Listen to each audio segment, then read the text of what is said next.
ಕೋಟಿ ವರ್ಷ ಅಂತ ಹೇಳ್ತಾರೆ. ಅದರಲ್ಲಿ 430 ಕೋಟಿಯಿಂದ ಜೀವದ ವಿಕಾಸ ಆಗಲಿಕ್ಕೆ ಶುರುವಾಗಿದ್ದು. ಅಂದ್ರೆ ಇವತ್ತು ನಾವೀಗ ಮನುಷ್ಯರಾಗಿ ಹೀಗೆ ವಿಕಾಸಗೊಂಡಿದ್ದೀವಿ ಅಂತಂದ್ರೆ ಅದರ ಹಿಂದೆ 430 ಕೋಟಿ ವರ್ಷಗಳ ಬೆಳವಣಿಗೆ ಇದೆ. ಬಹಳ ದೊಡ್ಡ ಪ್ರಮಾಣದ ವಿಕಾಸ. ಅದೇ ನೀವು ನೋಡಿ, ಈ ಜಗತ್ತಿನ ಎಲ್ಲ ಧರ್ಮಗಳಲ್ಲೂ ಮನುಷ್ಯ ಹೇಗೆ ಹುಟ್ಟಿದ್ದು ಅಂತಂದ್ರೆ, ಆಡಮ್ ಹುಟ್ಟಿದ, ಆಮೇಲೆ ದೇವರು ಈವು ಸೃಷ್ಟಿ ಮಾಡ್ದ, ಅವರಿಬ್ರು ಆಪಲ್ ತಿಂದ್ರು, ಆಮೇಲೆ ಪಾಪ ಮಾಡಿದ್ರು, ಮನುಷ್ಯ ಸಂತಾನ ಬೆಳೀತು. ನೀವು ಯಾವ ಧರ್ಮನೂ ತಗೊಳ್ಳಿ, ಎಲ್ಲಾ ಧರ್ಮಗಳಲ್ಲೂ ಹೇಳೋದೇನು ಅಂತಂದ್ರೆ, ದೇವರು ಏಕದಮ್ ಮನುಷ್ಯನನ್ನು ಇವತ್ತಿನ ಸ್ಥಿತಿಯಲ್ಲಿ ನಾವು ಹೇಗಿದ್ದೀವೋ ಹಾಗೆ ಸೃಷ್ಟಿ ಮಾಡ್ದ ಅಂತ ಹೇಳೋದು. ಹಂಗಾಗ್ಲಿಕ್ಕೆ ಸಾಧ್ಯನೇ ಇಲ್ಲ. 430 ಕೋಟಿ ವರ್ಷಗಳ ವಿಕಾಸವನ್ನ ನೀವು ಒಂದು ಕ್ಷಣದಲ್ಲಿ ಸೃಷ್ಟಿ ಮಾಡಲಿಕ್ಕೆ ಖಂಡಿತ ಆಗೋದಿಲ್ಲ. ನೋಡಿ, ನಾವು ಮೊದಲಿದ್ದು ಯೂನಿಸೆಲ್ಯುಲಾರ್ ಲೈಫ್, ಏಕಜೀವಕೋಶಿಯಿಂದ, ಅಲ್ಲಿಂದ ನೋಡಿ ಅದು 430 ಕೋಟಿಯಿಂದ 120 ಕೋಟಿ ವರ್ಷಗಳವರೆಗೂ ನಮ್ಮ ಏಕಜೀವಕೋಶೀಯ ಬೆಳವಣಿಗೆನೇ ಆಗಿದೆ. ಅಷ್ಟು ಕೋಟಿ ವರ್ಷಗಳ ಬೆಳವಣಿಗೆಯನ್ನು ಒಂದು ಕ್ಷಣದಲ್ಲಿ ಮ್ಯಾಜಿಕ್ ಮಾಡಿ ಮನುಷ್ಯನನ್ನು ಸೃಷ್ಟಿ ಮಾಡಲಿಕ್ಕೆ ಸಾಧ್ಯ ಇಲ್ಲ. ಮತ್ತು ಹಾಗೆ ಮನುಷ್ಯನನ್ನು ಸೃಷ್ಟಿ ಮಾಡಿದ್ದು ಬೇರೆ ಯಾರೂ ಅಲ್ಲ, ಮನುಷ್ಯನೇ. ಅವನೇ ತಾನೇ ಪುರಾಣ ಕಟ್ಟಿದ್ದು, ಅವನೇ ತಾನೇ ಧರ್ಮಗಳನ್ನು ಸೃಷ್ಟಿ ಮಾಡಿದ್ದು. ಸೊ ಧರ್ಮ ಮತ್ತು ಪುರಾಣಗಳನ್ನು ಸೃಷ್ಟಿ ಮಾಡಿದಂತಹ ಮನುಷ್ಯನೇ ಅವುಗಳ ಮೂಲಕ ತಾನು ಹೇಗೆ ಹುಟ್ಟಿದ್ದು ಅನ್ನೋದನ್ನ ಒಂದು ಕ್ಷಣದಲ್ಲಿ ಆವಿರ್ಭವಿಸೋ ಹಾಗೆ ತೋರಿಸ್ಕೊಟ್ಟ, ಅಷ್ಟೇನೆ ಹೊರತು ನಿಜಕ್ಕೂ ಹೇಳ್ಬೇಕು ಅಂತಂದ್ರೆ, ನಿಮ್ಗೆ ಸತ್ಯ ಬೇಕಾ ಸುಳ್ಳು ಬೇಕಾ? ಸುಳ್ಳನ್ನು ನಂಬೋಂಗಿದ್ರೆ ನೀವು ಏನ್ ಬೇಕಾದ್ರೂ ನಂಬ್ಕೊಳ್ಳಿ, ನಮ್ಗೆ ಅಡ್ಡಿ ಇಲ್ಲ. ಆದ್ರೆ ಸತ್ಯನೇ ನಿಮ್ಗೆ ಮುಖ್ಯ ಅನ್ನೋಂಗಿದ್ರೆ ಈ ಒಟ್ಟು ವಿಕಾಸದ ಹಿಂದೆ 430 ಕೋಟಿ ವರ್ಷಗಳ ಬೆಳವಣಿಗೆ ಇದೆ. ಅಷ್ಟಿಷ್ಟು ಸಾಧಾರಣದ ಸಂಗತಿಯಲ್ಲ. ಅದಾದ್ಮೇಲೆ 80ರಿಂದ 55 ಕೋಟಿ ವರ್ಷಗಳ ಅವಧಿಯಲ್ಲಿ ನಾವು ಪ್ರಾಣಿಯ ರೂಪಕ್ಕೆ ತಲುಪಿದೆವು. ಅಲ್ಲಿಂದ 54ರಿಂದ ಮತ್ತು 42 ಕೋಟಿ ವರ್ಷಗಳ ಅವಧಿಯಲ್ಲಿ ನಾವು ಮೀನು ಮತ್ತು ಚತುಷ್ಪದದ ರೀತಿಯಲ್ಲಿ ಕಾಣಿಸ್ಕೊಂಡ್ರು. Okay, next. ಸೊ ಆಮೇಲೆ ಅದೇ ಚತುಷ್ಪಾದದ ಮುಂದುವರೆದ ಭಾಗ ಅದು 41.5 ಕೋಟಿ ವರ್ಷದ 33 ಕೋಟಿ ವರ್ಷಗಳ ಅವಧಿಯಲ್ಲಾಗಿರುವಂತ ಬೆಳವಣಿಗೆ. ಅಲ್ಲಿಂದ 30ರಿಂದ ಮತ್ತೆ 17 ಕೋಟಿ ವರ್ಷಗಳ ಅವಧಿಯಲ್ಲಿ ಆ ಚತುಷ್ಪಾದಿಗಳ ಬೆಳವಣಿಗೆಯನ್ನು ಕೂಡ ನೀವು ನೋಡ್ಬೋದು. ಅಲ್ಲಿ ಸಣ್ಣ ಪುಟ್ಟ ರೀತಿಯಲ್ಲಿ ಚಿತ್ರಗಳನ್ನ ಕೊಟ್ಟಿದ್ದಾರೆ, ಅವುಗಳ ಮೂಲಕ ನೀವು ಗಮನಿಸ್ಬೋದು. Okay, next. ಸೊ ಅದಾದ್ಮೇಲೆ 9ರಿಂದ 3.5 ಕೋಟಿ ವರ್ಷಗಳ ಅವಧಿಯಲ್ಲಿ ನಿಮಗೆ ಪ್ರೈಮೇಟ್ಸ್ ಅಂದ್ರೆ ಕೋತಿಗಳು, ಅದರಲ್ಲಿ ಚಿಂಪಾಂಜಿ, ಒರಾಂಗುಟಾನ್, ಬೋನೋಬೋಗಳು, ಗೊರಿಲ್ಲಾಗಳು, ಹೀಗೆ ಬೇರೆ ಬೇರೆ ಪ್ರಭೇದಗಳಿವೆ. ಹಾಗೆ ಮೊದಲನೇದಾಗಿ 9ರಿಂದ 3.5 ಕೋಟಿ ವರ್ಷಗಳ ಅವಧಿಯಲ್ಲಿ ನಿಮಗೆ ಕೋತಿ ಪ್ರಭೇದಗಳು ಕಾಣಿಸ್ಕೊಳ್ತವೆ. ಆ ಕೋತಿ ಪ್ರಭೇದಗಳು ಕೂಡ ಚಿಂಪಾಂಜಿ, ಗೊರಿಲ್ಲಾ, ಒರಾಂಗುಟಾನ್ ರೂಪಕ್ಕೆ ಬರಲಿಕ್ಕೆ ಮತ್ತೆ 1.5 ಕೋಟಿಯಿಂದ 40 ಲಕ್ಷ ವರ್ಷಗಳು ಅವಧಿಯಾಗಿದೆ. ಸೊ ಆಮೇಲೆ ನಾವು ಆಕ್ಚುಲಾಗಿ ಈ 5 ಪ್ರಧಾನವಾದ ಪ್ರಭೇದಗಳಿವೆ ಕೋತಿಯಲ್ಲಿ ಅಂದ್ರೆ ಚಿಂಪಾಂಜಿ, ಒರಾಂಗುಟಾನ್, ಗೊರಿಲ್ಲಾ, ಬೋನೋಬೋ ಈ ಥರದಲ್ಲಿ. ಅದರಲ್ಲಿ ನಾವು ಬಂದದ್ದು ಎಲ್ಲಿಂದ ಅಂತಂದ್ರೆ ಚಿಂಪಾಂಜಿಗಳಿಂದ. ನಾವೆಲ್ಲರೂ ಚೆನ್ನಾಗಿ ನೆನ್ಪಿಟ್ಕೊಳ್ಳೋಣ, ನಾವೆಲ್ಲರೂ ಕೋತಿಯಿಂದಲೇ ಬಂದಿರೋರು. ಅದಕ್ಕೆ ಸ್ವಲ್ಪ ಕೋತಿ ಚರ್ಚೆಗಳು ಜಾಸ್ತಿ ಮನುಷ್ಯರಲ್ಲಿ, ಅವಿನ್ನ DNA ನಲ್ಲಿ ಉಳ್ಕೊಂಡೇ ಇವೆ. ಸೊ ಹಾಗಾಗಿ ಆಲ್ಮೋಸ್ಟ್ 70ರಿಂದ 80 ಲಕ್ಷ ವರ್ಷಗಳ ಹಿಂದೆ ನಾವು ಅಂದ್ರೆ ಮನುಷ್ಯರು ಅಂತ ಇವತ್ತು ನಾವು ಕರ್ಸ್ಕೊಂಡ್ರು ಅಂತವ್ರು ಏನಿದ್ದೀವಿ, ಆ ಕಾಲಕ್ಕೆ ನಮ್ಮನ್ನ ಹೋಮಿನಿನ್ ಅಂತ ಕರೀತಾ ಇದ್ರು. ಈ ಹೋಮಿನಿನ್ ಪ್ರಭೇದ ಚಿಂಪಾಂಜಿ ಮತ್ತು ಬೋನೋಬೋಗಳಿಂದ ಬೇರ್ಪಟ್ಟು, ಬೇರ್ಪಟ್ಟು ಆನಂತರದಲ್ಲಿ ಬೇರೆ ಬೇರೆ ವಿಕಾಸದ ಹಂತಗಳನ್ನ ದಾಟಿಕೊಟ್ಟು ಇವತ್ತಿನ ಆಧುನಿಕ ಮನುಷ್ಯನ ರೂಪಕ್ಕೆ ಬಂದದ್ದು. ಈ ಆಧುನಿಕ ಮನುಷ್ಯ ಇದಾರಲ್ಲ, ಅವರನ್ನ ಹೋಮೋ ಸೇಪಿಯನ್ ಅಂತಾರೆ. ಯಾಕೆಂತಂದ್ರೆ ನಮ್ಮ ನಿಕಟ ವಂಶಪಳ್ಳಿಗಳಾಗಿರುವಂತಹ ನಿಯಾಂಡರ್ಟಲ್, ಡೆನಿಸೋವನ್, ಹೀಗೆ ಒಂದು ಒಂದು ಡಜನ್ಗಿಂತ ಹೆಚ್ಚು ಮಾನವ ಪ್ರಭೇದಗಳಿವೆ. ನೀವು ಒಂದು ತಿಳ್ಕೊಳ್ಳಿ, ಇವತ್ತು ನಾವು ಭೂಮಿ ಮೇಲೆ ಬದುಕಿರುವಂತವ್ರು ಇದಾರಲ್ಲ, ನಾವು ಮಾತ್ರ ಮನುಷ್ಯರು ಅಂತ ತಿಳ್ಕೊಬೇಡಿ. ಮನುಷ್ಯರಲ್ಲಿ 12ರಿಂದ 14 ಪ್ರಭೇದಗಳಿತ್ತು. 14ಕ್ಕಿಂತ ಹೆಚ್ಚು. ಬಹುಶಃ ನಾವು 16 ತೋರಿಸಿದೀವಿ, ಇಲ್ಲಿ 16 ಪ್ರಭೇದಗಳನ್ನ ತೋರಿಸಿದ್ವಿ. ಆದ್ರೆ ಆ ಯಾವ ಪ್ರಭೇದಗಳ ಮನುಷ್ಯರು ಕೂಡ ಇವತ್ತು ಉಳಿದಿಲ್ಲ. ಕೆಲವು ಪ್ರಭೇದಗಳ ನಾಶಕ್ಕೆ ನಾವೇ ಕಾರಣರು. ಮತ್ತು ನಮ್ಮ ವಿನಾಶದ ಬುದ್ಧಿ ಯಾವ ಮಟ್ಟಕ್ಕಿದೆ ಅಂದ್ರೆ, ಇವತ್ತು ಮನುಷ್ಯನನ್ನೇ ಕೊಡ್ತಾ ಇದ್ದಾನೆ. ನಮ್ಮ ಕ್ರೌರ್ಯಕ್ಕೆ ಮಿತಿ ಅನ್ನೋದೇ ಇಲ್ಲ. Okay, next. ಸೊ ಇಲ್ಲಿ ನಿಮ್ಗೆ ಬ್ರೀಫ್ ಆಗಿ ಹೇಳಿದೆ ನೋಡಿ. ಸ್ಟಾರ್ಟಿಂಗ್ ಪಾಯಿಂಟ್ ಪ್ರೋಟೋಸೆಲ್ಸ್, ಆಮೇಲೆ ಮಲ್ಟಿ ಸೆಲ್ಯುಲರ್ ಲೈಫು, ಆಮೇಲೆ ಅನಿಮಲ್ಸು, ಆಮೇಲೆ ಫಿಶ್ ಅಂಡ್ ಟೆಟ್ರಾಪಾಡ್ಸು, ಆಮೇಲೆ ಮ್ಯಾಮಲ್ಸು, ಆಮೇಲೆ ಗ್ರೇಟ್ ಏಪ್ಸ್ ಚಿಂಪಾಂಜಿ, ಬೋನೋಬೋ, ಗೊರಿಲ್ಲಾ, ಒರಂಗುಟ್ ಅಂತರದ್ದು. ಆಮೇಲೆ ಎಂಡಲ್ಲಿ ಹೋಮೋಸೇಪಿಯನ್. ಹೋಮೋಸೇಪಿಯನ್ ಅಂತ ತೋರಿಸಿದ್ದಾರೆ. ಆಮೇಲೆ ಎಂಡು ಕೂಡ ಹೋಮೋಸೇಪಿಯನ್. ನಾವು ಕೊನೆ ಆಗ್ತೀವಿ. ಇವತ್ತು ಇಡೀ ಜಗತ್ತನ್ನ 40 ಸಾರಿ ಸುಟ್ಟು ಭಸ್ಮ ಮಾಡೋಷ್ಟು ನ್ಯೂಕ್ಲಿಯರ್ ಬಾಂಬ್ಗಳು ತಯಾರು ಮಾಡಿ ಇಟ್ಕೊಂಡಿದ್ವಿ. ಯಾವ ಇದಕ್ಕೆ ಪುರುಷಾರ್ಥಕ್ಕೆ? ಅದರಿಂದ ಯಾರಿಗೇನು ಲಾಭ ಇದೆ ಅಂತ? ಅದೇನು ದವಸ ಧಾನ್ಯನ ತಿನ್ನೋದಕ್ಕೆ ಅಥವಾ ಚಿನ್ನನ ಒಡವೆ ಮಾಡಿಸ್ಕೊಳ್ಳೋಕೆ ಏನಕ್ಕೆ ಬೇಕಿದೆ ನ್ಯೂಕ್ಲಿಯರ್ ಬಾಂಬ್ಗಳು? ಇನ್ನೊಬ್ಬರನ್ನು ಹೆದರಿಸಿ ದರೋಡೆ ಮಾಡಕ್ಕೆ, ಇನ್ನೊಬ್ಬರನ್ನು ಹೆದರಿಸಿ ತಮ್ಮ ಗುಲಾಮರನ್ನಾಗಿ ಮಾಡ್ಕೊಳ್ಳೋಕ್ಕೋಸ್ಕರ ಅಷ್ಟೇ. ಹೆದರ್ಸ್ಲಿಕ್ಕಷ್ಟೇನೆ ನಿಮ್ಗೆ ನ್ಯೂಕ್ಲಿಯರ್ ಬಾಂಬ್ ಬೇಕೇ ಹೊರತು ಬೇರೆ ಕಾರಣಕ್ಕಲ್ಲ. ಆಮೇಲೆ ನ್ಯೂಕ್ಲಿಯರ್ ಬಾಂಬ್ ಅನ್ನುವಂಥದ್ದು ಏನು ಅಂತಂದ್ರೆ, ಅದು ಸೂಯಿಸೈಡ್. ಅದು ಬಳಸೋನು ಮತ್ತು ಯಾರ ಮೇಲೆ ಪ್ರಯೋಗ ಆಗುತ್ತೋ ಇಬ್ರು ಒಟ್ಟಿಗೆ ಸಾಯ್ತಾರೆ. ಯಾಕೆಂತಂದ್ರೆ ಒಂದು ದೇಶ ಇವತ್ತು ಇನ್ನೊಂದು ದೇಶ ಮೇಲೆ ನ್ಯೂಕ್ಲಿಯರ್ ಬಾಂಬ್ ಹಾಕ್ತು ಅಂತಂದ ತಕ್ಷಣ ಆ ದೇಶ ಅಥವಾ ಅದಕ್ಕೆ ಬೆಂಬಲವಾಗಿ ನಿಲ್ಲೊಂದು ಇತರ ದೇಶಗಳು ಇದ್ರ ಮೇಲೆ ಬಾಂಬ್ ಹಾಕ್ತವೆ. ಯಾರೂ ಉಳಿಯಲ್ಲ. ನೋಡಿ, ಇವತ್ತು ರಷ್ಯಾ ಮತ್ತು ಉಕ್ರೇನ್ ಮಧ್ಯೆ ಯುದ್ಧ ಆಗ್ತಿದೆ. ಅಲ್ಲಿ ನ್ಯೂಕ್ಲಿಯರ್ ಬಾಂಬ್ ಸ್ಫೋಟ ಆಯ್ತು ಅಂತಂದ್ರೆ ಚೆನ್ನಾಗಿ ನೆನ್ಪಿಟ್ಕೊಳ್ಳಿ. ಯಾಕೆಂದ್ರೆ ಜಗತ್ತಿನ ಎಲ್ಲಾ ವಿದ್ಯಮಾನಗಳು ನಮ್ಗೆ ಸಂಬಂಧಪಟ್ಟದ್ದು. ನಮ್ಗೆ ಸಂಬಂಧ ಇಲ್ಲ, ನಮ್ಮ ಪಾಡ್ ನಾವು ಇಲ್ಲಿರ್ತೀವಿ ಅನ್ನೋಂಗಿಲ್ಲ. ಇವತ್ತು ಯುಕ್ರೇನ್ ಮತ್ತು ರಷ್ಯಾ ಮಧ್ಯೆ ನಡೀತಿರೋ ಯುದ್ಧದಲ್ಲಿ ಅಮೆರಿಕನೋ, ನ್ಯಾಟೋನೋ ಅಥವಾ ಯುರೋಪ್ ರಾಷ್ಟ್ರಗಳು ಮಧ್ಯ ಪ್ರವೇಶ ಮಾಡಿ ಅದೇನಾದ್ರು ಅಣುಬಾಂಬ್ ಅಥವಾ ನ್ಯೂಕ್ಲಿಯರ್ ಬಾಂಬ್ ಯುದ್ಧವಾಗಿ ಪರಿವರ್ತನೆ ಆದ್ರೆ, ಅಲ್ಲಿ ನ್ಯೂಕ್ಲಿಯರ್ ಸ್ಫೋಟ ಆದ್ರೆ ಕೇವಲ 72 ಗಂಟೆಗಳಲ್ಲಿ ನೀವಿರಲ್ಲ. 72 ಗಂಟೆಗಳು ಅಷ್ಟೇ ಆಮೇಲೆ ನಿಮ್ಗೆ ಜೀವ ಇರೋದು. ಆಮೇಲೆ ನ್ಯೂಕ್ಲಿಯರ್ ಬಾಂಬ್ ಸ್ಫೋಟ ಆದ ತಕ್ಷಣದಲ್ಲಿ 100 ಕಿಲೋಮೀಟರ್ ರೇಡಿಯಸ್ ಇರೋರು ಆವಿಯಾಗಿ ಹೋಗ್ತಾರೆ. ಸಾಯೋದಲ್ಲ, ಎವೋಪರೇಟ್ ಆಗ್ಬಿಡ್ತಾರೆ.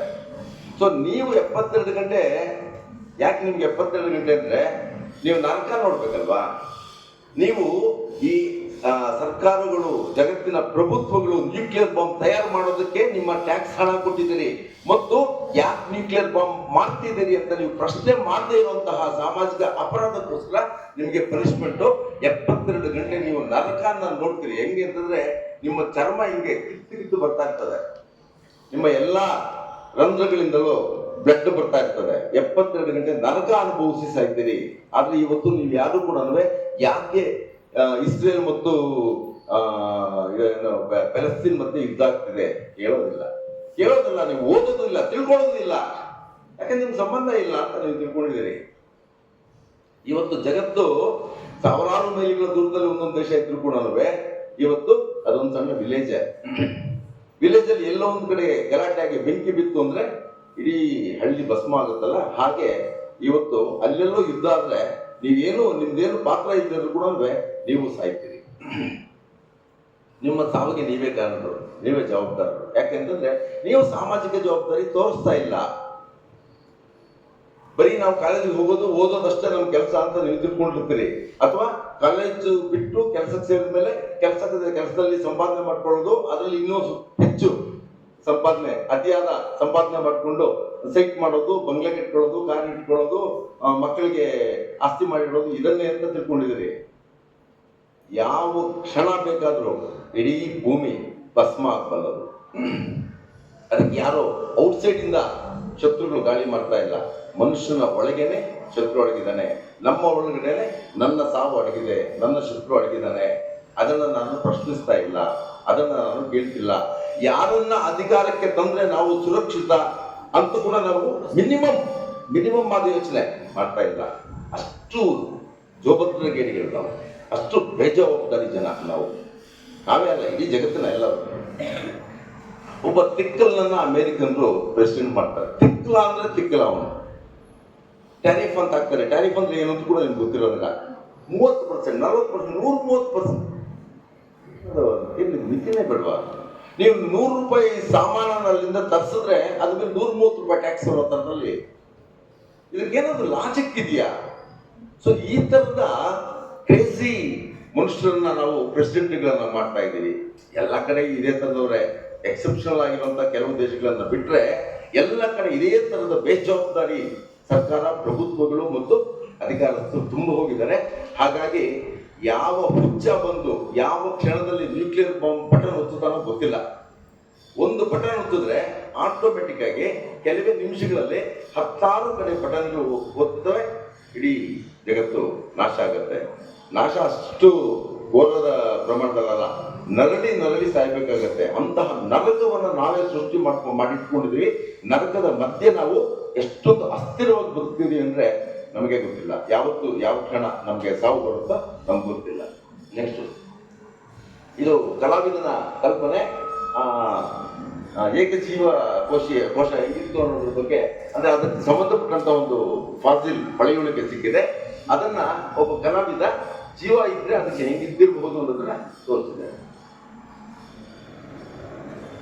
ನಾನು ಆಗ್ಲಿಂದ ಹೇಳ್ತಾ ಬಂದಿದೆಯಲ್ಲ, ಅದನ್ನು ತುಂಬಾ ಸ್ಪಷ್ಟವಾಗಿ ತೋರಿಸಿದ್ದಾರೆ ನೋಡಿ. ಇಲ್ಲಿ ಮೇಲ್ಗಡೆ ಇರುವಂತದ್ದು ಮಿಲಿಯನ್ಸ್ ಆಫ್ ಇಯರ್ಸ್ ಅಂತ. ಅಂದ್ರೆ 12 ಮಿಲಿಯನ್ ಅಂದ್ರೆ 1,20,00,000 ವರ್ಷ, 1,10,00,000 ವರ್ಷ, ಆಮೇಲೆ 1 ಕೋಟಿ ವರ್ಷ.